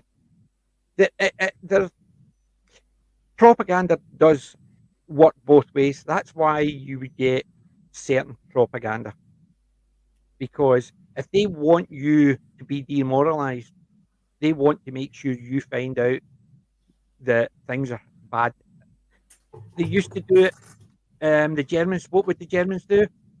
Oh, by the way, Tommy, see where you're fighting out here? The Americans are shagging your wife. Lord Hawthorne. Enjoy your Wow. stay. Basically, that's what they were doing. They were turning around saying, "Well, how can we actually demoralise them?" I see the guys that are out to help you. They're sitting in the house shagging your wife. You're out there in the fucking mud against us. Who's your pal? You know what I mean? It's that type of thing, and that's what they were doing. And it's propaganda. This movie shows propaganda done properly for a fascist state, because it doesn't say follow us or die. They're turning around and saying, be a citizen. It's not a case of those people are bad, come and join the good side. They're just saying, be a citizen, you get this, you get that, you get this. They're not turning around saying, but they're bad, see them, you shouldn't be anywhere near them. They're turning around and saying, come and join us. We don't even talk about them, but come and join us. It is pretty much like one of the T-shirts I have, and I'm sorry I don't have it on me at the moment. But it is join the dark side.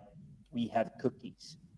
Yeah, but that's It what I'm is saying. propaganda. This movie's propaganda is done so well because it's a case of telling you everything it's good about becoming a citizen. But they don't actually say how good they are by saying how bad they are. They just tell you how about everything we do for you. And then people also know that if you don't join them, they're not going to actually come and get you. They're just going to leave you. Now, what they do is they have this way of presenting like the enemy is like for instance, the one that always sticks in my mind is after the battle, like the one that first introduced the film, they flash back and go forward. Afterwards, there's a news report on it, and it's like it just shows this clip of this footage of a dead arachnid, and then says 100,000 dead, and then it pans left to all the dead soldiers. So it's saying we gave you the false hope that maybe we've killed some bugs and gotten revenge, and it's saying no, we're losing. We need to get more revenge. It's like pumping up the desire for for more war. Yeah, but that's what I'm deliberately saying. enraging you. That's what I'm saying. They're doing the movie does the propaganda correctly for the movie. But this is still my argument. Sorry for jumping in hard there. There is propaganda within the film to fill the story, but the film itself is a propaganda to you, the audience. Yes. Which is, but I think that's the difference between in movie and the movie. I think the in movie propaganda is done so well, but I think the movie propaganda is done badly. Yeah, because the in movie one is a case of look how good we are, come and join us. The movie one is saying fascism is bad, no matter how nice it looks. Look, but we're watching it and being entertained by the movie. Which they wanted you to actually see the movie for how it's manipulating. The movie is manipulating the people. So yes, you can enjoy it, but you need to understand the manipulation of the characters to join, to be a citizen, and all the shit they're going to go through once they're joined. So all the nice things they're told will happen, they're probably not going to survive it, or else they're going to be bits and pieces of them left. Even if they do survive it. However, the movie propaganda is just done so badly that this movie's fucking fantastic. Yeah. And I can't help it. It's just the propaganda of the movie is better than the actual movie propaganda. Yeah.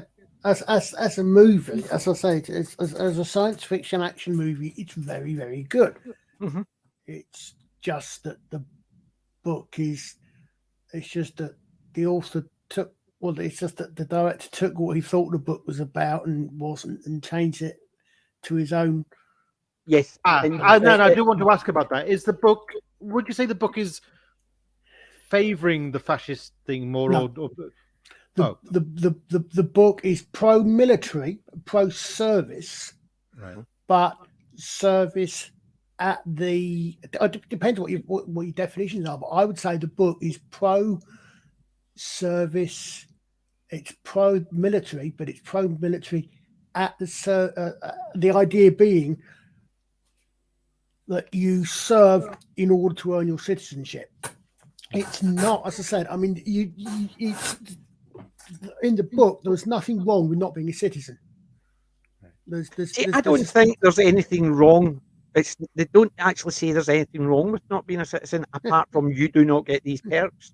Yeah, but they don't even in the book. They don't even say that. I mean, because we don't actually find out where Rico's family, where Rico's money comes from. But they're not that well off in the book. And in fact, one interesting thing is in the book, Johnny Rico's a Filipino. He's not white, big white rich boy Casper Van Dien. See, the thing is, I thought. Because it was years, you're talking about a couple of decades ago, I read Starship Troopers. I have got it there now, and I will eventually get through to read it again. However, when I first saw it in Puerto Rico, all these white people came to Puerto Rico, it didn't seem right. Puerto Ricans, yes, I would have expected. Or the city got blown up was somewhere in America, I would have expected. But the film does carry a nice theme throughout of it, because it's the paradise of Earth. Obviously, the rich and wealthy. The rich and wealthy, yes. But yes, I could understand that for the rich and wealthy, but Dizzy never came across as rich and wealthy. No. She came across but there's also, because we're talking about the book, the bugs are not really that big of a threat. They're a nuisance in the book. There's like, we have to get rid of a few of them. They're actually fighting a different race. They start off by fighting the skinnies, but they're trying to get the skinnies on side. Yeah. Their intelligence from the bugs is via the skinnies, is mentioned at one point. And that was one of the... Well, I think. Wait a minute. This is supposed to be far in the future. I get the impression that at this point, America is not just North America and South America. It's basically America's taken over the entire continent. So people just have it's all part of one. It's all one continent now. Well, see, I went a wee bit further, as in you had a Earth government. Yeah, well, anyway, if you could afford to live anywhere, you live anywhere, because they're all the same. They're all homogeneous. It's the Terran Federation, and incidentally, we do start the war. The war is mankind's fault because the bug exclusion zone has been set up, and it is ignored by settlement from Mormons. Yes, in the movie, that's exactly what they do. Yep, that's exactly in the movie. They basically mention that the Mormons basically. Yeah. Someone tell Shad that. Well, I mean, but the thing is it's you're right. It is, mate. It's the Terran Federation. It's not just one planet. I got the impression the Mormons were supposed to be separatists or something, but they didn't want to be part of the Federation, so they settled. Do you know what it reminded me of? Space Above and Beyond. Yes. Definitely. Yes.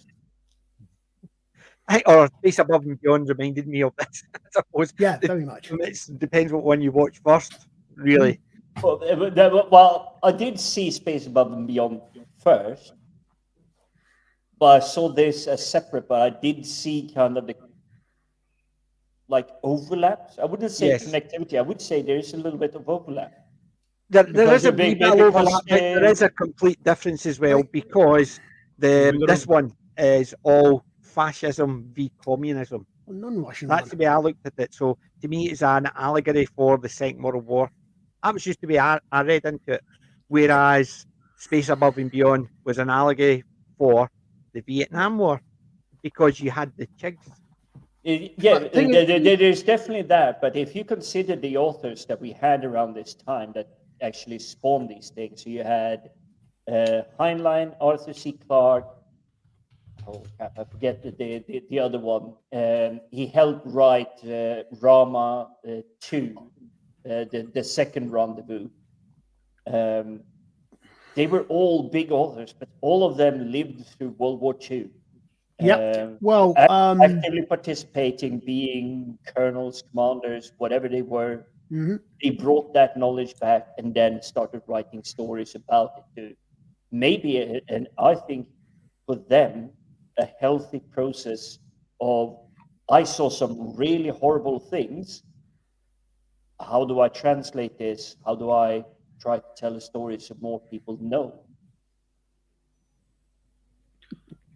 Actually, I was going to ask, So it was about the bugs, wasn't it? So we were talking about the bugs, and then there was well, see, I didn't really see them so much as communists. It's more that it does seem like this is like in the book, there's no other life out there apart from like there's humanity and there's insect life. We don't see any other races out there. So I always got the impression, well, look, the bugs are going to have the mindset of bugs. They're not going to have the mindset of humans. So they're going to be like, because there is actually there was a play of called The Curse of the Daleks back in the 1960s, and there was this line in there which talked about if humanity had to go to war with locusts and locusts became intelligent, it would be very difficult because the locusts don't understand fear of death. They only understand serving the they understand success and destruction. So it's like basically they're just obeying the hive mind.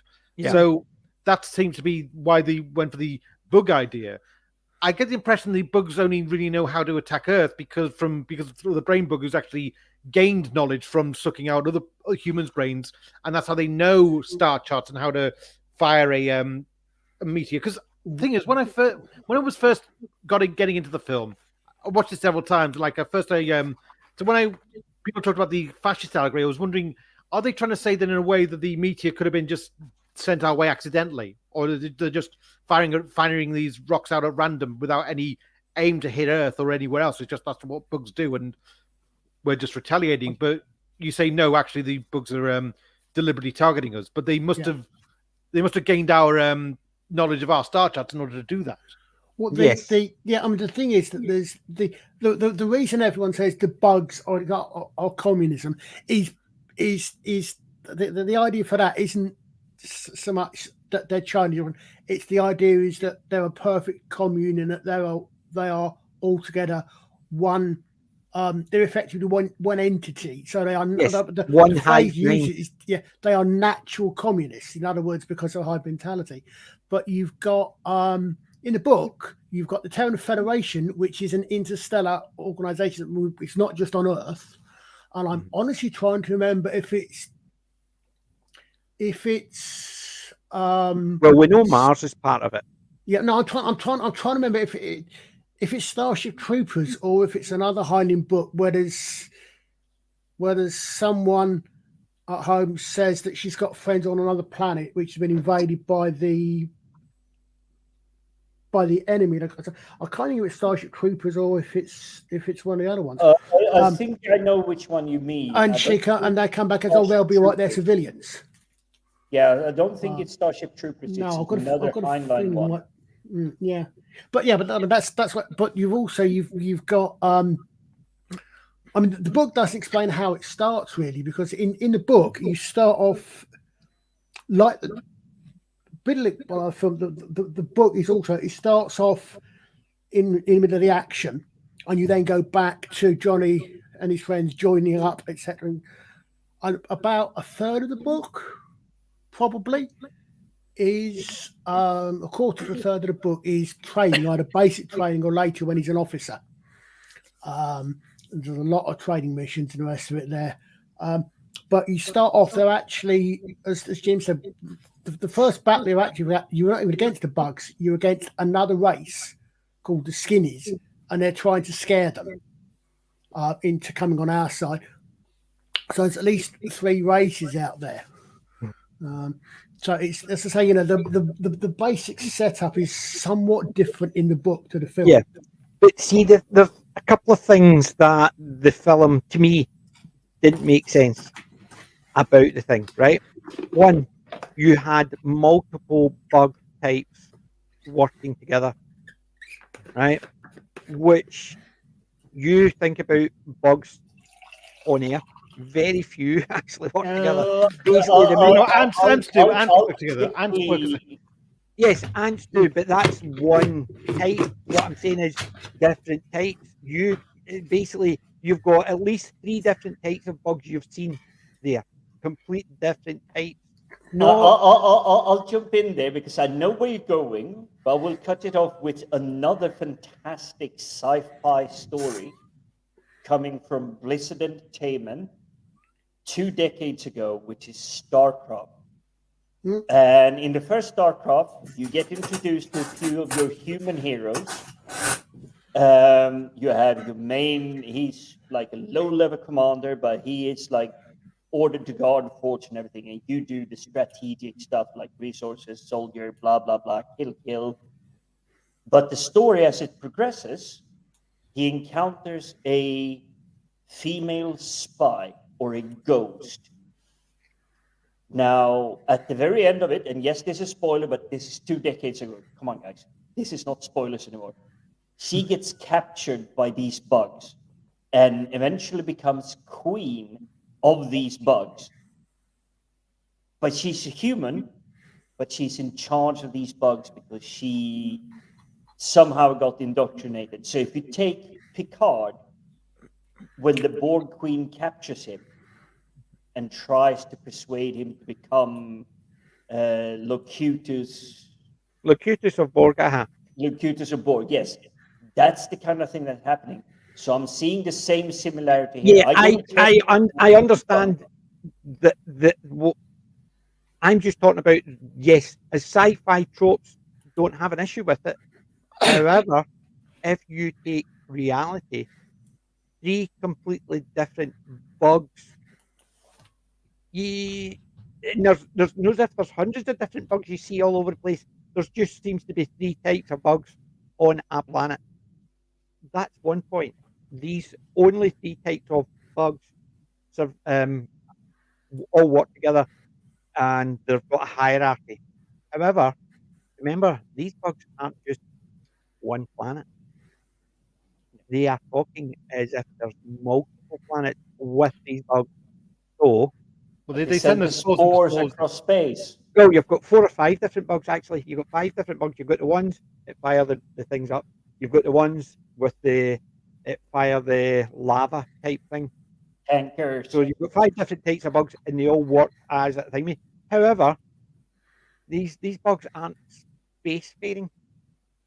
No, they're not spacefaring. They send the spores into space. So basically, the spores survive, and they settle on a new planet, but they're in communication via a brain bug. Right, that works. However, how do they get the asteroids to Earth? This is the whole thing I was saying at the beginning. Intelligent bug. They've got this circle of asteroids. They can fire any they want with the plasma from the yes. So in effect, instead of actually them firing at Earth, they're having to fire from their arse cannons up to hit those rocks to send them. It's not. The one they send to Earth is an asteroid, and it has. Yes. It's not fighting out of a. No. They said it's plasma. It's presumably sent, but its logic would suggest, in fact, that it's got to have been sent through some sort of hyperspace or faster than light jump thing. They did mention it. It's coming at hyper. It's coming fast, so it's traveling at hyper speed. Yeah.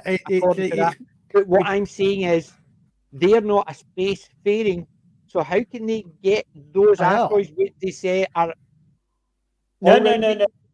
It's far easier for us to fire a bullet at the moon from Earth than actually putting a spaceship in orbit around Earth. Right. Okay. I'll give you an example. Right.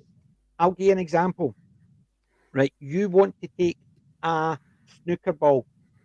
You want to drop it in a pocket 2 miles down the road.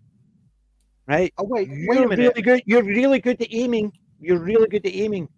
Now, here's a great hit that snooker ball, aim it that way. You see what I mean? Because they're effectively, unless they're actually on that asteroid and using their plasma to fire it.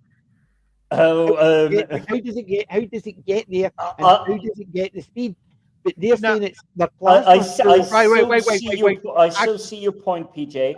But orbital mechanics is a lot simpler than us people believe it is. You can literally take your calculator from 1980s. Yes, I can understand those aspects, but you're not talking about.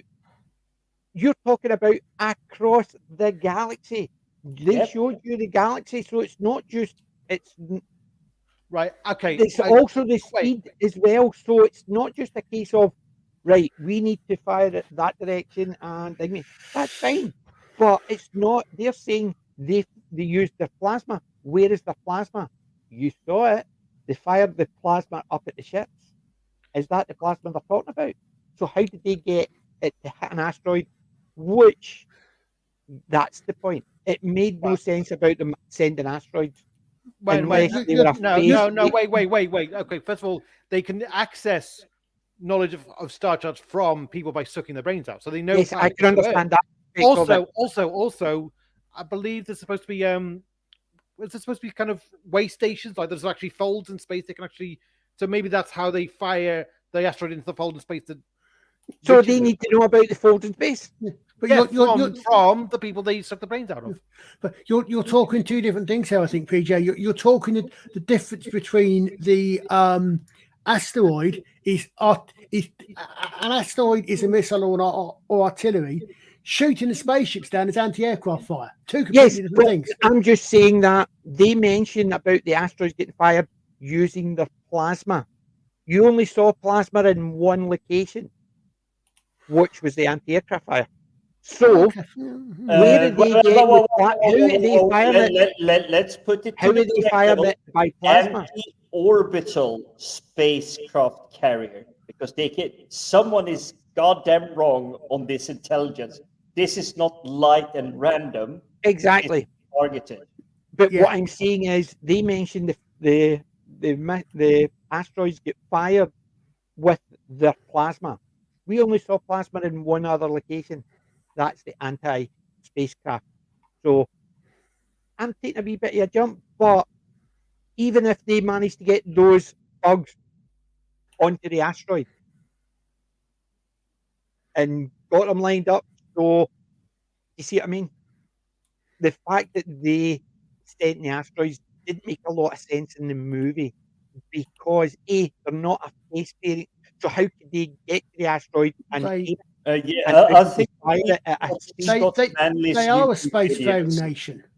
Not to the point that they can actually. Do you see what I mean? So yes, they send up spores. How long does spores take to get there, land on anything, and then become the bug? Yes, that I agree with you. How did they manage so quickly?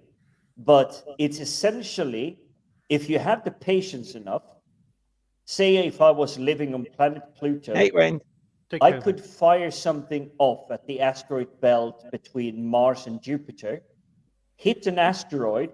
If I calculated the trajectory correctly, the knock-on effect on that asteroid would hit Earth, but I would have to take into calculation where would Earth be at that time when the asteroid would be hitting. Yeah. As well as the long what speed the asteroid was going at the time. It's tumbling. It's relative. Yes, but which carrier you had, exactly how much beer you'd had before you took the shot. I've seen that episode of Red Dwarf. Yeah, exactly. But you see what I mean? The fact is, if they had even brought the asteroids in as the bugs firing them, the asteroid just seemed a wee bit off because it's sort of showing that basically the bugs are using primitive means to make a devastating attack. I could understand that aspect of it. So within as soon as you think about it, how did they aim it and fire it? That's the point. I told you they used star charts from the humans they'd absorbed. Right, but that's fine. They used the Starship traps.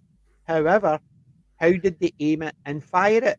Not we know the location, but how did they get the speed and the aim from a planet somewhere that? How did they get it? But how did they fire it? Yeah, but wasn't it also suggested that in fact in the film, the strike on Buenos Aires was the opening shot of the war? Yes.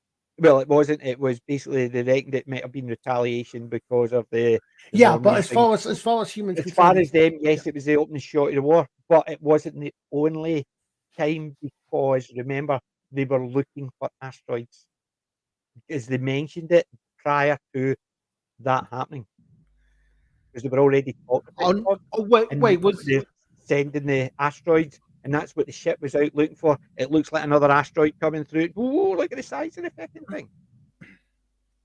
You see what I mean? It's the fact is, how did it manage to get the speed, the accuracy from where? If you actually says, right, the Terran Federation, they landed a ship on it, set it up, fired it, and then off. Right, no problem. You can understand that. However, if you're saying the Terran Federation and says, right, what we're going to do is we're going to aim, see that asteroid over there, that asteroid 3 million miles away. I'm sorry, I'm going to have to go with, I think it's a Hitchhiker's Guide. Space, it's mostly empty. Yes, but what I'm saying is we're taking this movie thing because we know there's asteroids around the solar system. So we see that one 100 million miles away. We're going to take that and aim it to Alpha Centauri. And we want it to hit the third planet. Yeah, fuck those guys. Right. So what we're going to do is we're going to fire something from here that hits it to make sure it takes it takes a spin shot across the galaxy and hits that planet. Right. We're intelligent enough to do all the calculations, but how do we get that to the speed? You see, I mean, it's not a case of we fire something at it and it I suddenly see becomes... where you're coming from, but orbital mechanics is so easy. Yeah, If orbital fifth graders mechanics should is be fine able to if you're actually calculate. saying we can wait 30,000 years for it to hit. They're sending it through. Yeah, you see, subspace that's effectively. where I agree with you. Making an asteroid move from your solar system hundreds of thousands of light years away and travel all the way, that's not the complicated thing, because you know how it would spin, where it would be, where it's going to be in that time. Yes, assuming But the nothing fact that it interacts with happens it so on the whole quickly. 30,000 years trip. Well, the Yes. thing that strikes me about it is it's not even an intelligent attack. It's just a hit the target, but it's like It's no not thought of what it's aiming, going to do. it's just aiming for this ball. That's it. I can understand that. They're no aiming. It could have hit the water or the South Pole or North Pole. It's the fact is they're getting it up to a speed across a distance and within a set time. But if you were saying a spacefaring one could do it, I would have zero issues because they're spacefaring, they know how to actually get something up to that speed and stuff like that. However, you're talking about bugs that Wait, here's an idea. What if they aimed it near a black hole so that the gravitational pull of the black hole carried the asteroid at that light speed? yeah, Still wouldn't be fast enough. but the thing is, it's the fact is these are non-spacefaring. No, they are spacefaring. No, They've got several planets. They can spread their spores through space. It's not the quite same as what you understand what I'm talking about, a spacefaring, as in I want to go to that planet, right? Let's all go to that planet. It's a case of we'll send our spores out and hope they land somewhere. If they don't, they'll survive until they do. But their spores, however they've got it, have almost got to have some of faster than light travel for starters. But Otherwise, it comes back to that as well. Yeah, exactly. However, but generate faster than light. I'm just trying to remember if we see any bug ships in the film. Not one. No, we don't, do we? Not one single one. And the only time they mention it is when they're talking about the asteroids are directed via their plasma. They don't say plasma cannon. It's the plasma that sets them in the. I think the answer to your question is narrativium. Plot needed it to him, and the writers didn't go that deep. Yes, exactly. But I think if they hadn't, and see if they excluded the asteroids, I think it would have been a better story. Because the asteroids, to me, makes it's one of those. How the Right, do you think it would have been better if? Okay, here's an idea. Would it have maybe made more sense if the bug planet had either been closer, or it was specifically a case of the bugs literally were. This was like a new missile from an old war. Like they basically had fired this asteroid thousands of years ago, and basically it was restarting the entire war now. It only just reached us now, and it was it was basically an opening salvo from an old war that's only just starting now. To an Or if- extent, I don't know. It's just that it's because of the speed and all that. It just seems to. Well, the most interesting, because we think about that first battle that we see is actually on the Bug's home planet. Where they get slaughtered is Klendatu, which is the Bug's home planet. Yep. Yes. They then They attack talk other about planets. different planets. Yes. Yeah. So obviously they don't know how. We don't know how. How do the bugs communicate with each other? The way bugs always do, by scent and crickets. Yeah, that's right. That's fine on a planet. What about the other planets? Do you see what I mean? Psychically, They took out the brains of humans. Some might have they like set a that crowd. up as we don't know, but we'll find out how they work by catching the brain bug. But it just leaves a big question. Well, specifically to me, is the asteroids don't work because if they had Here's an idea. Here's an idea. the Bobverse. No. Here's an idea. The Mormon settlers, right? Mhm. The bugs could have possibly found out how to use the technology of the settlers, their ships, to maybe set the asteroid off course, send it to hyperspace using the Mormons' technology, because they got access to because basically they've left a settlement there, and obviously there'll probably be ships there. There'll probably be interstellar means there. It could be. It's just it leaves too many questions because of that. Whereas Space Above and Beyond, we'll go to that, right? Actually, Enterprise. Remember the Zindi destroyed it, and it looked like it was an asteroid coming in, or even Stargate.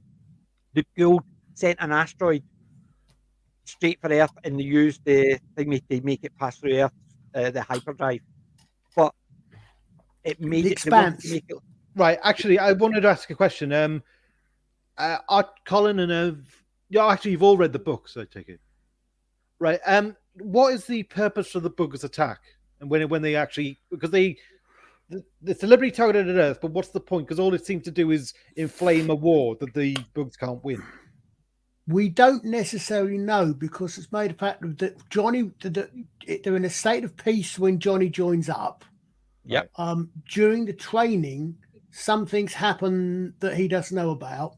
And then I can't remember if one of his areas is nuked while he's still in training, or if he's, I think it's when he's still in training it's nuked. Because there's a bit where he says the military had noticed when he went from a state of peace to emergency to a state of war. So it's not that thoroughly clear in the book. It's what in the book, because the book is told entirely from Johnny's point of view. Mm-hmm.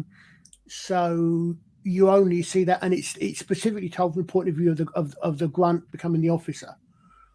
So I'm not sure how much. I don't remember that actually being explicitly explained in the book, unless any of the other two lads remember it specifically. But I don't remember. It's been too long ago since I read the book. I read it. I mean, fortunately, I happened to reread it a couple of months ago. Yeah. No, Colin's on the spot here, so it's good. Yeah. But there you go. As Disaster Area says, sport checking. Accordingly, Sport trekking. Star Trek Discovery, the spore drive. So maybe that's what it was.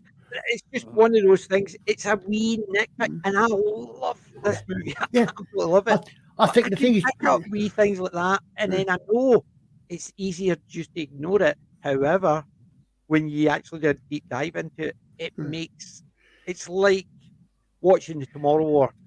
If you don't want to think about it, it's a good, entertaining movie. As soon as you start thinking about it, you go, "Oof." Wait! Hold on here. Are you telling me that you switch your brain on watching the Tomorrow War? No, I try not to watch it, because the first time I watched it, as I said, I was doing other things, and it was quite an entertaining, good visual movie. Especially as soon as when you watching started 12 watching people, it and yes. thinking about it, it made zero sense, and it was a so it was. Hey, I've- Gilly, thank you no, for no, joining us. I We think will be actually starting to wind down in the next 5 or so minutes. I think what you have to think is you have the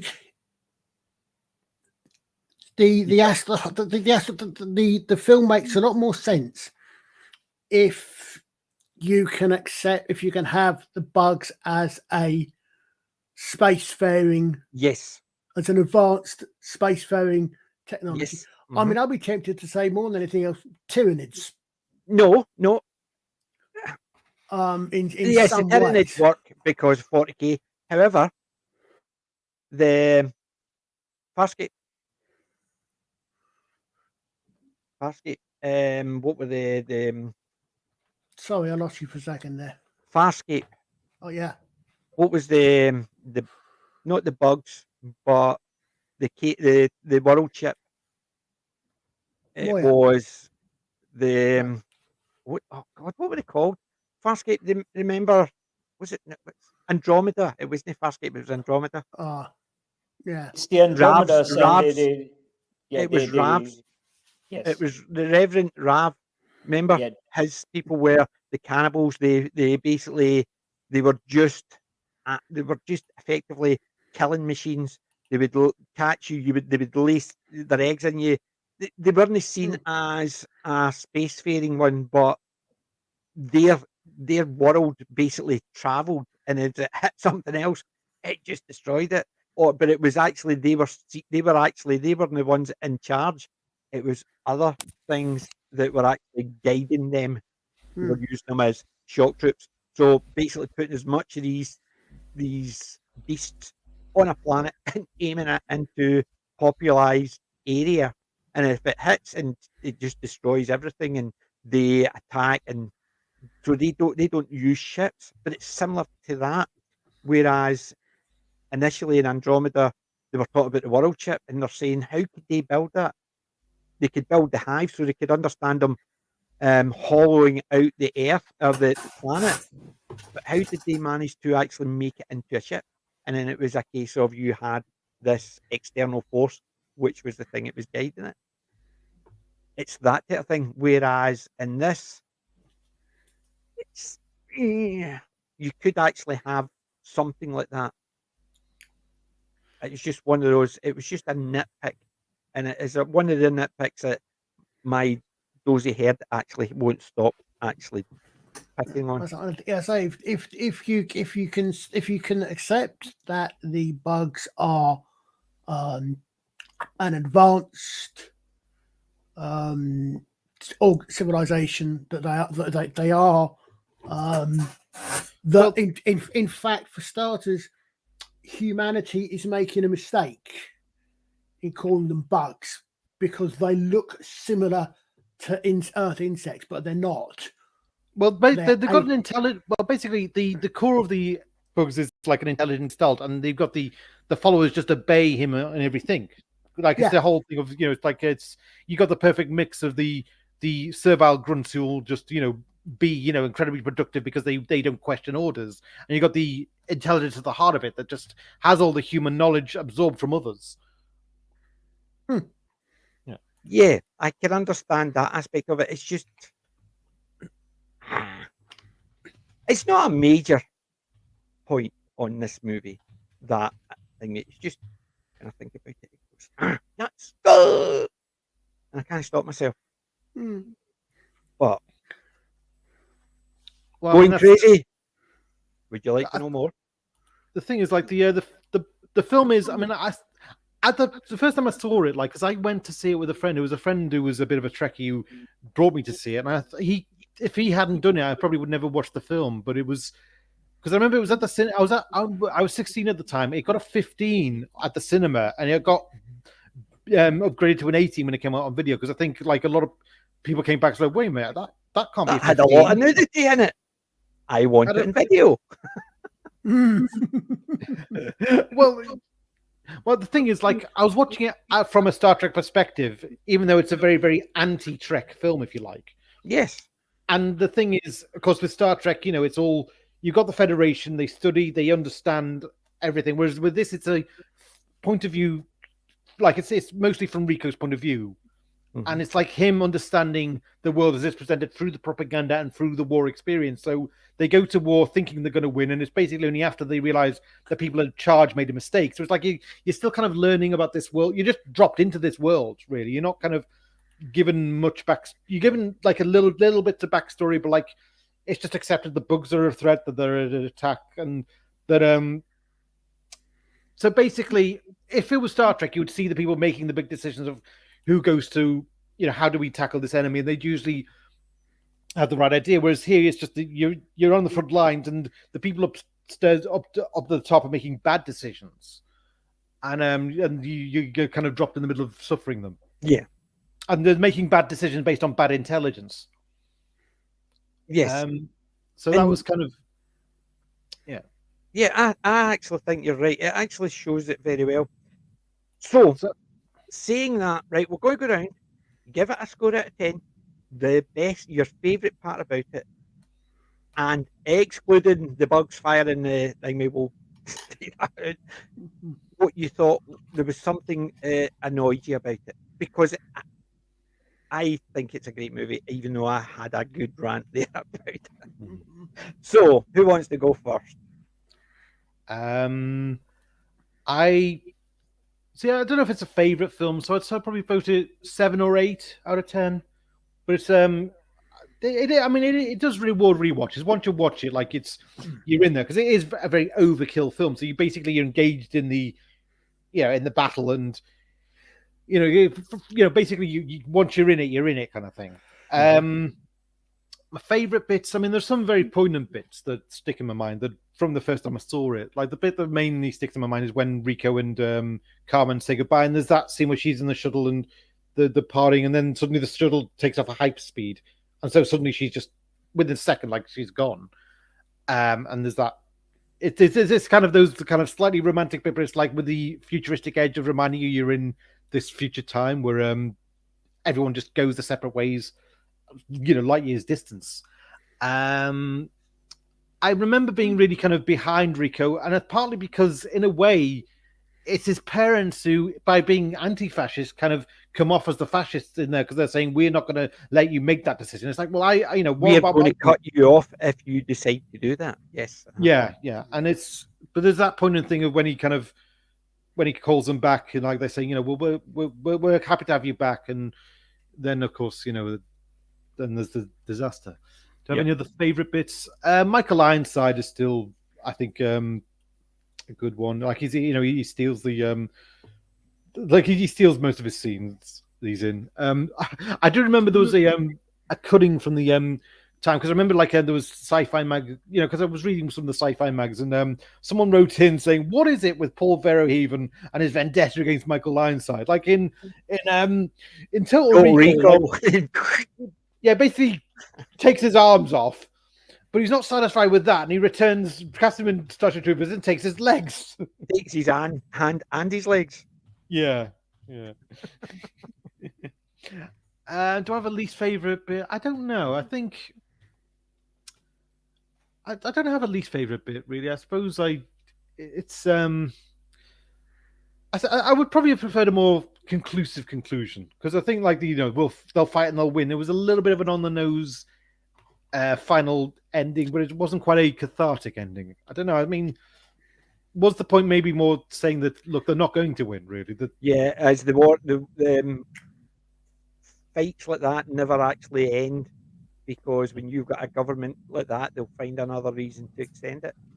There is a perfect quote from a video game called Fallout.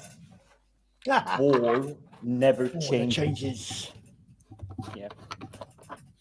Which means it's ongoing constantly. But is that because of the fascist government, or is it because there's always going to be far worse? No, war is always inevitable. Yeah. The load of us, we grew up from the 80s, maybe even earlier, but we seen Miss Universe going up. Peace on our world peace. That's the dream goal. It's never going to happen. No. when I was somewhere in the about 80, the early 80s, and I know it must have been at least probably about 83, 84, I collected a part work magazine called War in Peace. And the tagline was "Peace, there hasn't been any." And it was a history of conflict across the world from the end of World War II up until, at the very least, the Falklands. Yeah. And they said in that, one amazing statistic that came out of that, 1968 was a year of international revolutions. There was a lot of international things going on. 1968 was the 1 year between World War II and when the publication of that magazine that no British soldier was killed in action. So in all that 40 odd years, there was 1 year when no British soldier was killed in action. So yeah, war doesn't just because war never changes. Yeah. What I mean was like if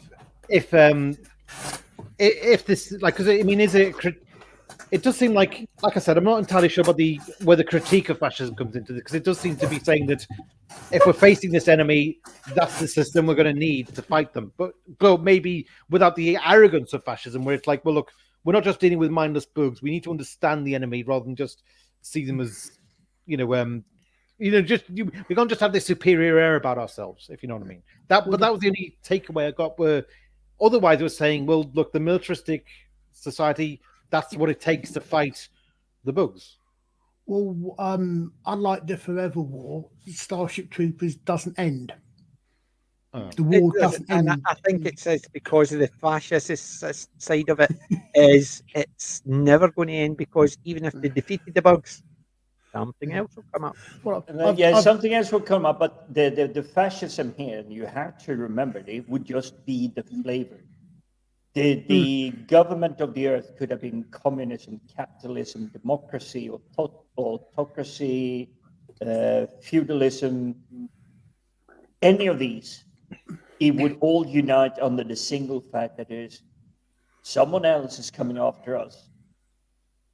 We see Starship Troopers through the lens of fascism, but it could have been any other kind of ism, and the story would have changed a little bit, but it would have been kind of the same angle. Well, I had a friend years ago now, when he used to work at the airport, who also, again, he was a big Heinlein fan, and he always reckoned that Heinlein had originally intended to write a sequel, because what I'm not sure they actually mention in the books, the Sky Marshal, who you see running the war, in order to be that, you've got to have gone through the army, through the army and the navy. So he always reckoned that Heinlein probably intended to write a second book where Rico joins the navy, starts as a grunt in the navy, and works his way up, possibly to become to become a Sky Marshal. But that's why in the book, it ends pretty much the way the film does, although there's one surprise character in there as to who Rico's troop sergeant is. It's not Sergeant Zim. Let's just say that when they he starts and finishes the book by saying he always has he always gets a bit nervous before they get into the capsule, and that's my biggest thing with the film. They basically just made Ironside both characters. No, but my biggest problem with the film, the thing I don't like with the film, is every single thing that's in the film that's not in the book, that's not in the film that's in the book. Literally, I mean, like for example, when we finally get through to the almost literal come to Jesus moment at the end of Starship Troopers 3, we finally get to see them in bloody armor. They're called Starship Troopers for a reason. They wear self-contained armor. They are Space Marines. Yeah, I think it would be. One of I'm that trying to think. film. I'm trying to think Li- what book. I think the Old Man's War sort of described it, similar idea. Yeah. It's basically the stormtroopers. Well, yeah, no, but the thing is, they literally jump. They come down from orbit in capsules, individual capsules, which split, and they're basically they're space paratroops, almost literally. But Old Man's War. I think. but the thing is, at the last bit of the film, they're about to go into action. They're actually about to go into action on the Bug's home planet again, and okay. Spoilers for anyone who hasn't actually read the book. But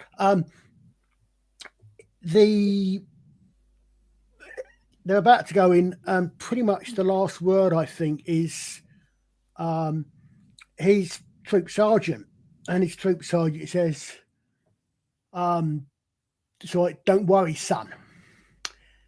And his troop sergeant is not just being paternalistic with a small p. He's being paternalistic with the capital P, because his troop sergeant is his dad.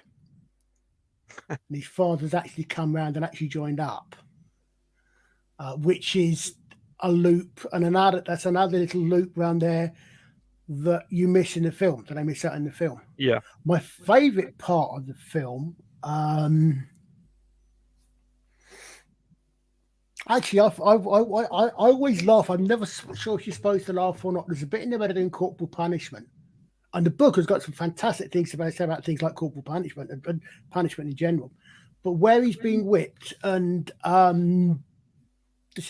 where Zim gives him a thing to bite and he spits it out. Can I just say that was another favourite bit of mine, because it was the moment where Zim, who's been this really brutal bastard all the way through, shows a kind of shows a fondness for and respect for Rico, saying like, it will help. Yeah. Well, Zim is an absolutely. There is a super. I mean, the film misses so much from the book that could be in there. There's a bit in the book where you really understand these people all of a sudden, and it will absolutely demolish the idea that this is a pro-fascist book and pro-military book. There's a bit in there where they've had it's the book's equivalent of when the guy gets killed. And basically someone ups and pops one of the books, and you get because Johnny's on he's been injured, he's on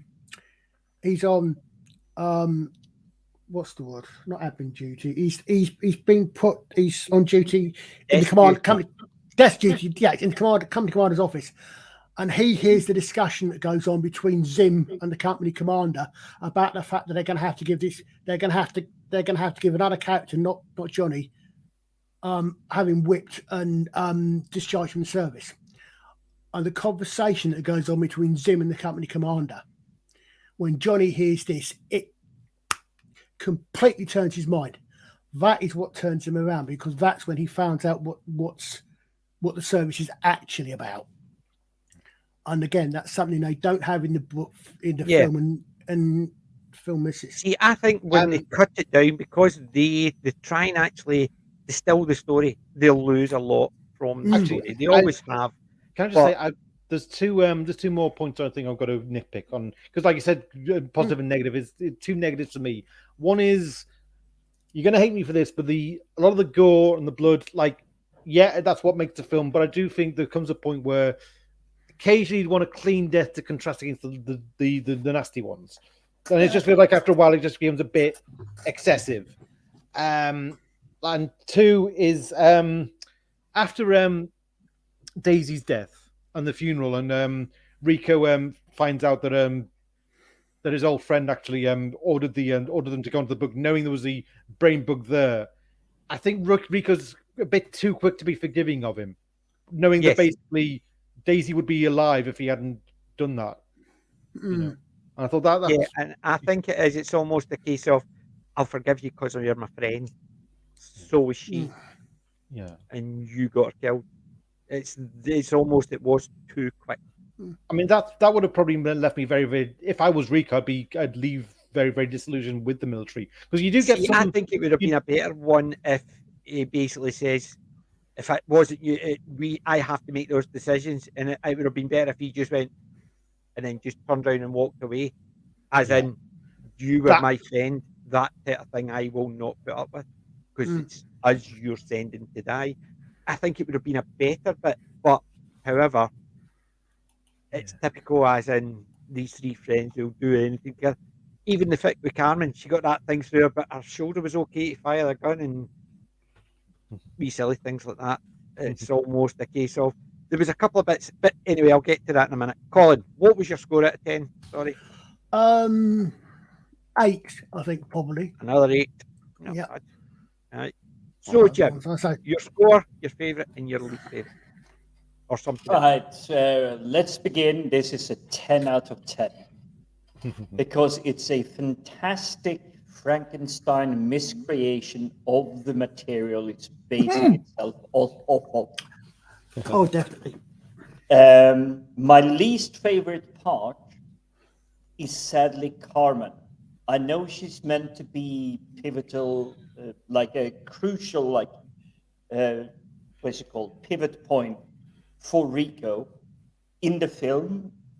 Nowhere near in the books or anything like that. I know there's a Carmen in the book that is kind of referred to. I'm on the front line, the trenches, World War I. I'm sending a letter back home because I kind of remember you from school. That's kind of the book's touch on this. But sadly, Denise Richard, who looks gorgeous, she's by no means not an unattractive woman. Her acting is sadly really not matching up with the rest of what the actors. Even Amy Smart, who is her co-pilot, has more charisma, more bounce, more joy of life participating in this. I don't know if there was like a clash between the actor and the producer or anything, but it feels like she's just telephoning everything in. Not even the I love you scene. This is like, you could have cut that part out. You didn't need that. Basically, that is the William Wallace Braveheart. I love you, and I want to marry you. Well, I mean, for me, I feel like, Denise, like she's kind of an authentic, typical kind of, rich girl.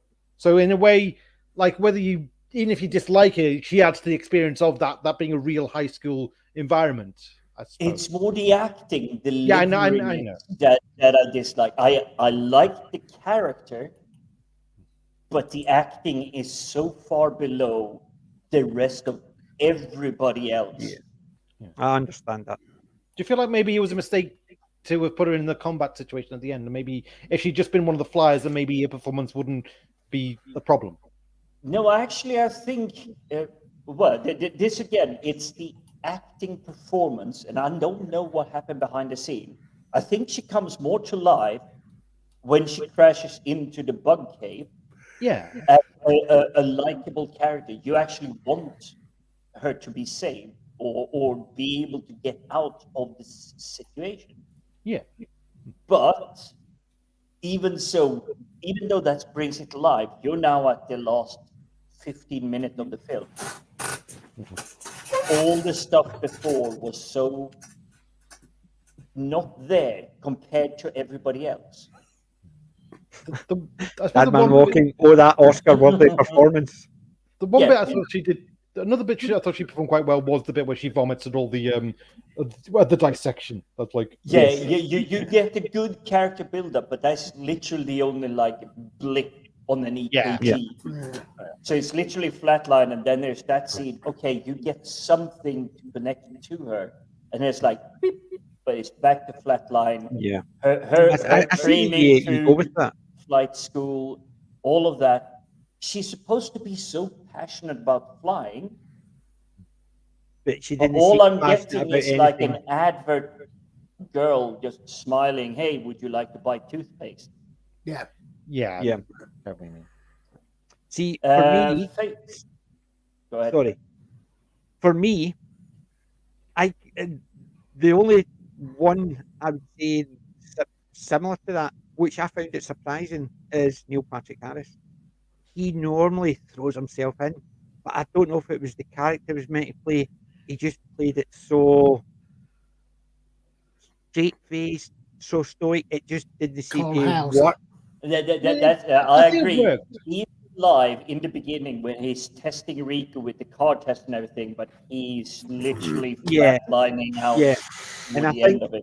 it's because they didn't have enough of him in it to give him the personality. So when you see him again, it's almost it's right. Favorite part, By the Ted? way, I think And it's apart from the one Denise, I think Neil Patrick Harris his started off so promising, and it sort of means it was almost like it was just thrown at the end to sort of tie the story together, and it is afraid.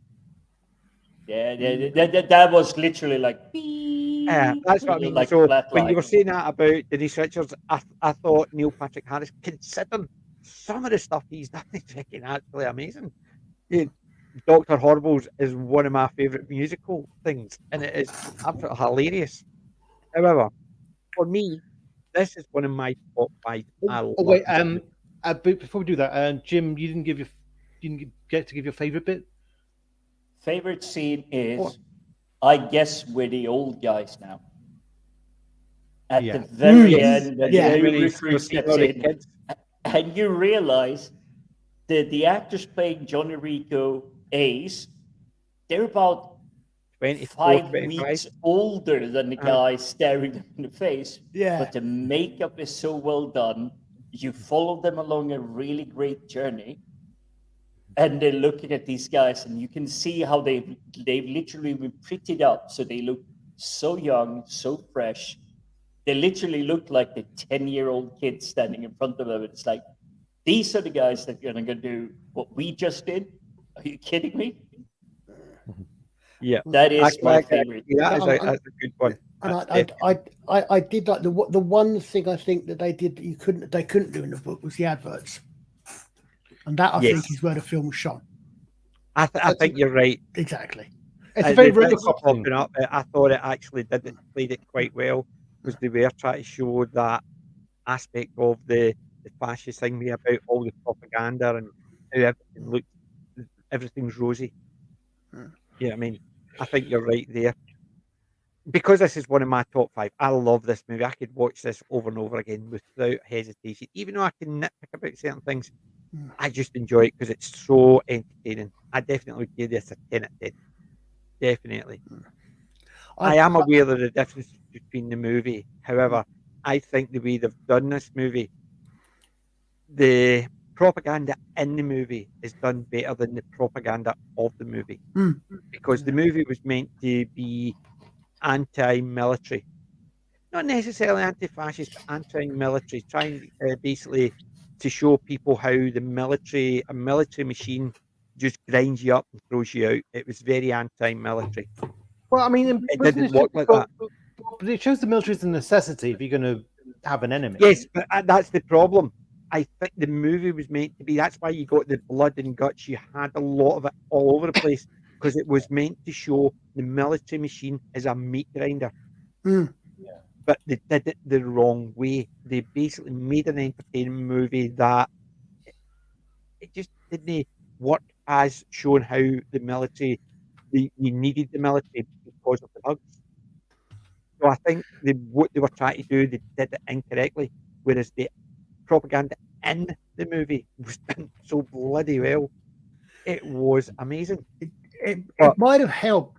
It might have helped if Paul Verhoeven had actually decided to read the entire book rather than 1.5 chapters. Yes. And then make the film about it. And then someone else will read the book. The difference is, I would like Paul Verhoeven to read 1.5 chapters of The Wheel of Time and bloody write that.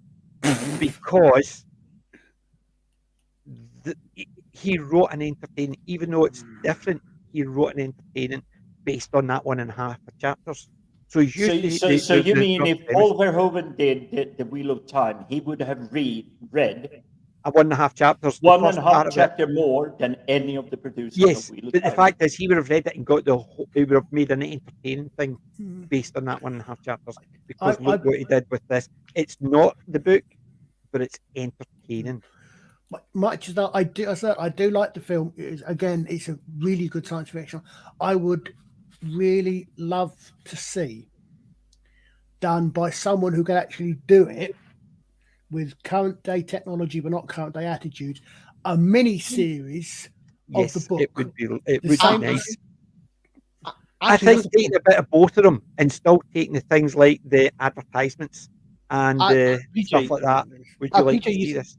Actually, PJ, before you said we talked about how the film could be made today, how it couldn't. What bits do you think they couldn't do today? Is it just the Rico being the lead as the male? Do you think they'd have to make it a female lead? Or is there I other think stuff? Rico and Des, those two would be split, switched. So Rico would be the female in charge, and Dizzy would be the mooning man, all in love and following them like a lapdog. What you mean? They'd have a normal, ordinary heterosexual relationship? No. They'd have to have a gay Maybe. couple in there somewhere. There's No, none in no, the film. no, but the There's difference one. is he would be a cut. He would be the one that's mooning all over, and she would be. Oh yeah. She would be. She would be sleeping around with everybody and anybody. There's just so much in this they wouldn't do. They wouldn't. Even the jokey bits about how the military is nice. There's no way on earth they would have that. When they would do the propaganda, they would do it. Yeah. They would show concentration camps. If you don't do this, you will end up here. They wouldn't do it there. Hi, join up. Here's a gun. Let's play with the gun. Ooh, and give you night bullets. Whereas the propaganda was there. It was done in a way that it made it look kids. Oh, like, we want to join up. We want to do this. Whereas in the new, if they did it now, oh no, you can't actually show them being nice. You have to show them how they were. And so they would be on there going, you need to do it. You're told that this is what's going to happen to you. And you'd see people hung up with their thumbs and getting tortured. That type of thing. They would do the propaganda the wrong way. Yeah, they because they want to show you that they hate the military, so we're going to show it that way. That's what I think they would do. That's why I think they would ruin it. However, sorry. I said that's why I say what I mean is current day technology, but off current day attitude. Because like June, I think it's nowhere near as big a book as June, but it's so much in the book that it will be much better as a 2 or 3 part mini series than it would than as 1.5 2 hour film. Yeah, but the thing is as well, right? So I would give this a 10. My least favourite part, which is a wee niggle, and it is the bit when they rescue Carmen. 4 of them. And they managed to take out more bugs with the 4 of them. No, not that part. Not that part. When the brain bug disappears and suddenly the bugs swarm them. The 4 of them are standing there and taking out more bugs with the shots than groups of 5 with 1 bug were doing. With that seemed seemed a bit odd. It was a case of the military having such weak weapons at the beginning. I could understand. But after the first thing, mate, and they realised that the bugs, they needed 4 or 5 guys for 1 bug, and there's I will counter it slightly because of your text line below, because we do get an intelligence propaganda brief saying, okay, we misunderstood the bugs, we got better weapons now. Japan, at the end they did it, but I could understand that. But it's the fact is, because of that, they've got the same weapons when they rescue Carmen. There's 4 of them. Yes. With the guns that take out more of the bugs than the whole units standing with a fence shooting down. And there's 5 or 6 of them taking one on, and it's still managing to kill 2 or 3 of them. Yet there's the 4 of them taking out more. It was just a wee bit off, and because of that, and I thought, it's a shame considering the rest of it. That was only my wee niggle about that. It was my least favourite scene because of that. Yeah, it's the exponential powers that authors unfortunately drag themselves into. They build the framework. You understand how it works. It's like 1 Terran soldier versus 1 bug. He would be lucky to survive it. He would be lucky to survive it. Yeah, the bug doesn't have any projectiles or anything, but it's an even fight. It can run 100 meters across like a desert field, and the soldier can just fire, like reload, fire. It's still an even fight. There's a line. That's the framework they built. And then you see 5 or 6 of them shooting a bug, and that one bug is taking all that damage, and it's still gradually going down. And then it maybe takes one of them out. Whereas the 4 of them, all those bugs are coming, and they've managed to take them all out. Even that one, give me the bomb, and you run. That was Sugar. You run, and he's lying there wounded, and he's keeping them all back. Well, there's a line in the book where Rico says something to the lines of about it being a numbers game. It says, every time they kill 1,000, we kill 1,000 of them for the cost of one of ours. It's a net gain for them. Because but there's some one other thing that I think they wouldn't make these that they wouldn't be able to do these days. Is what was good enough. So I'm almost surprised they kept in the film is that the mission at the end is to capture a brain bug, and it's done off screen by a secondary character, Zim, which is incidentally it's the same as happens in the book. That book faithful. Zim is the one that captures the brain bug, right? Modern day, it would have to be our brave Janice, female heroes would have to be the ones to capture the brain bug. They couldn't get that off to some bloody NCO. That would have to be our hero. Well, they did hint that it was Rico's actions that kind of led the brain bug into the trap because it forced the book. He reports where it is. It was Ace. It reported it. Ace Levy. He basically was the one on the from when the 3 of them get away, or when they come in with the bomb. He basically reports as it's going out, heading southwest. So it's him, Rico, and Carmen. Yeah, but these days it would explicitly be our main heroes are captured. But my favourite part, and it's a new favourite part. Previously, my favourite part was when he's sort of doing the video message to Carmen, and they're all behind him going and showing their arses and doing all the stupid things. That's, to me, I can imagine you're in a barracks and try to be all lovey-dovey, and all your pals are over your thing showing their arses or doing stupid things or into the camera. I can imagine that. However, because I realised who it was, the biology class, the fact when they're dragging all these bits of thing means she's cooking up. Yeah, and there's Rue McClanahan. And you don't even know it, or just it's such a subtle performance. You don't realise who that is because she's just sort of floating around this blind, burnt teacher teaching, and it's just such a subtle performance. And who it was, it just actually blew me away after I saw it again, and I realised who it was. And I'm sitting there, it was that subtle. You don't realise who was doing that. Considering the Blanche character, she was always up front and bubbly and did all that. And she's been done I thought you were going to say it was Betty White for a minute. No, but she was always so bubbly. It was the fact that there was her character. It was so underplayed. It was so well done. It's a new favourite of mine, that part, because of that. So I think that's actually not too bad. Thank you for on average, out of 4, it's effectively a 9 out of 10 because it's a 38 out of 40. 36 out of 40, sorry. So that's not too bad. That's actually a really good, ladies and gentlemen. If you would like to know more, please click. Should we talk a bit about the sequels? Because I've not seen them. We'll give it 5-10 minutes because I need to get going because I've got work in the morning and I'm starting to go.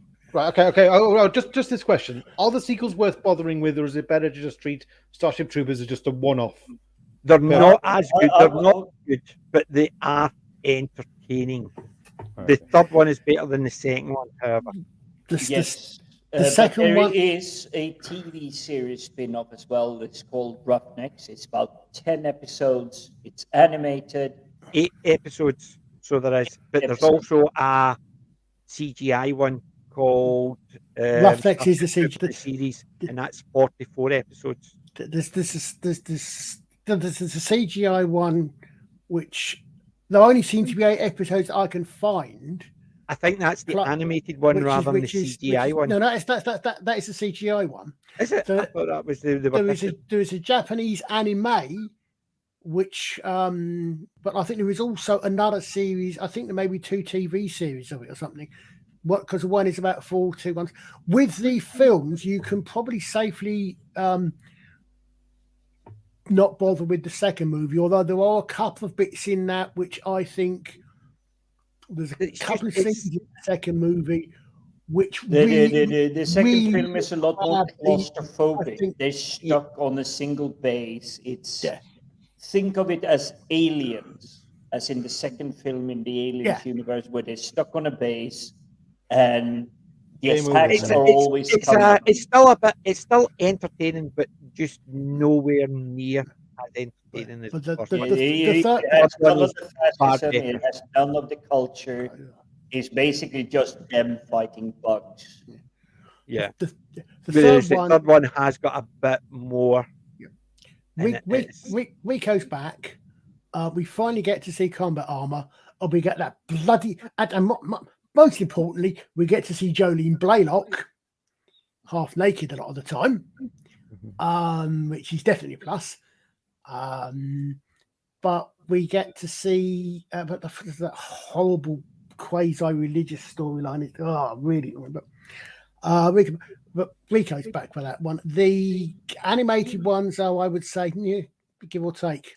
Personally, I will give this for most of the TV shows, the film spin-off and everything. Casper Van Dien is apparently the guy that currently owns the making the film in Hollywood. He doesn't own the IP or whatever it is. He has that what's it called, like a chip on the table. He owns the right that the film rights, I think, gets made.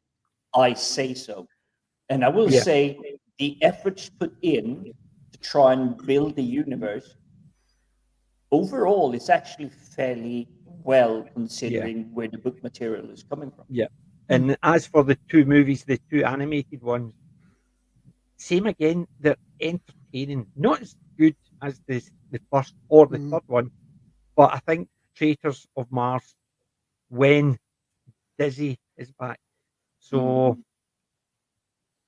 is it a flashback or a cut, or is it? You're going in on spoiler territory. No, that's what I'm saying. Does someone haven't seen Traitors of Mars? No, that's what I'm saying. Is it a flashback or is it a prequel? That you need to know. All you need to know is Dizzy's in it. So it's either a prequel or it's flashback. It's still very good. I recommend Traitors of Mars. I think Traitors of Mars is better than Invasion, but I think the Marauders is better than Heroes of the Federation. And Starship Troopers is the best of them all. So 1, 3, 5, 4, 2 is my preferred. It's very tricky to have certain numbers. I'd actually tend personally, I'd say 1 Roughnecks, then the movies. Because Roughnecks... I've not seen Roughnecks. I've got them. I've not watched them because I've only got 8. And I think the 8 I've got are the Japanese animated ones. No, because they're nothing to do with the TV show. Well, I must admit, I'm confused as to what's what, because I've got the 8 animated, definitely CGI animated ones. Because they're animated CGI, they've actually got the proper cap group rather than the rest of it. Very different storyline. Right. So in some ways it's closer to the book, and some ways it's not. I'm actually going to fire one up. Hold on. Just to see. If it's one that's got their mission names, that's the animated series. Pluto, Pluto, Hydora. Yeah, that's the animated. That's the animated ones. That's the ones I've got. The 8 of those. So The one Kenosha is number 6. And I'm just actually just better put this on mute. Yeah, I mean that's the CGI ones. Yeah, mine's are the CG, computer CG animated. Yeah, You can. It's a bit of mix, but Oh god, it's animation from the 90s, and yes, they've got the suits. Yeah. You see some of this animation. but it's the thing. Roughnecks is definitely, I think, from what I remember having watched it. It is a lot more aimed at a lot younger audience. Yes, there's the animation on it, right? I've turned the sound down off anyway. Is that actually meant to be a skinny? Bloody I hell. think so. Could Yes. be. Oh no, it's a bug. Oh, it's very ropey. But as you can see, it's very. It's to me that's very 90s animation because I remember playing Dune and stuff like that, Doom and stuff like that. And it's that type of animation cutscenes, and that's what it looks like. But considering, okay, so I've got those, and I've got the they are the CGI animated ones. However, we will be back on Saturday with Let's Talk Geeky, and we will be back on Sunday for Resident Alien episode 3 and 4. Double episode. A double episode. We will be back next week, but we'll tell you what movie is for next week. We've not decided yet. We might be spending more time on 4 than 3, hopefully. I thought I'm looking forward to 4. Sorry, Sadako, what was that? I thought we had a film. Someone suggested a film, didn't Yes, they did, but we're not letting anybody know what it is until we put it up. All right. Basically, we haven't made our minds up yet. We've got an idea what we're going to do. We just need to discuss it because I've not talked to anybody because the whole weekend I was away. All right. So I just want to confirm what we're actually doing because we need to actually make sure everybody that's there has got a copy. Yeah, that's the biggest challenge, making sure we can all see it. Yep. So, ladies and gentlemen, boys and girls, lads and lassies, bugs and humans, thank you for joining us. How inclusive and diverse of you. Yes. The only good bug is a dead bug. Yeah. Yeah. The only good booger is when it's out. Oh, sorry, that's a different thing. Sorry. Yes, I'm doing my part. Are you doing I'm doing my part, says the kid. Yes, but thank you very much for joining us. Remember and give it the thumbs up, share, subscribe, everything. Because, look, there you go. MC says Resident Alien 3 wasn't that great. Not so yet. Yeah, me and Colin have already had a little bit of words about that. MC, I use numbers when I can because I ain't the captain, and the captain's not going to actually force me into doing it. Sorry, Captain. Sorry, don't. Whoa. But no, he makes me type in the numbers, and I can't type because I don't want to get ranted at. We're not talking about numbers here. I'm not a number one and freak. Oh no, hold on a second. Sorry, wrong series. Yes, I have. So, thank you very much, guys, and I will see you all on Saturday. So remember, ladies and gents, I'm not old. I'm classic. DJ maybe. You're classic and medieval.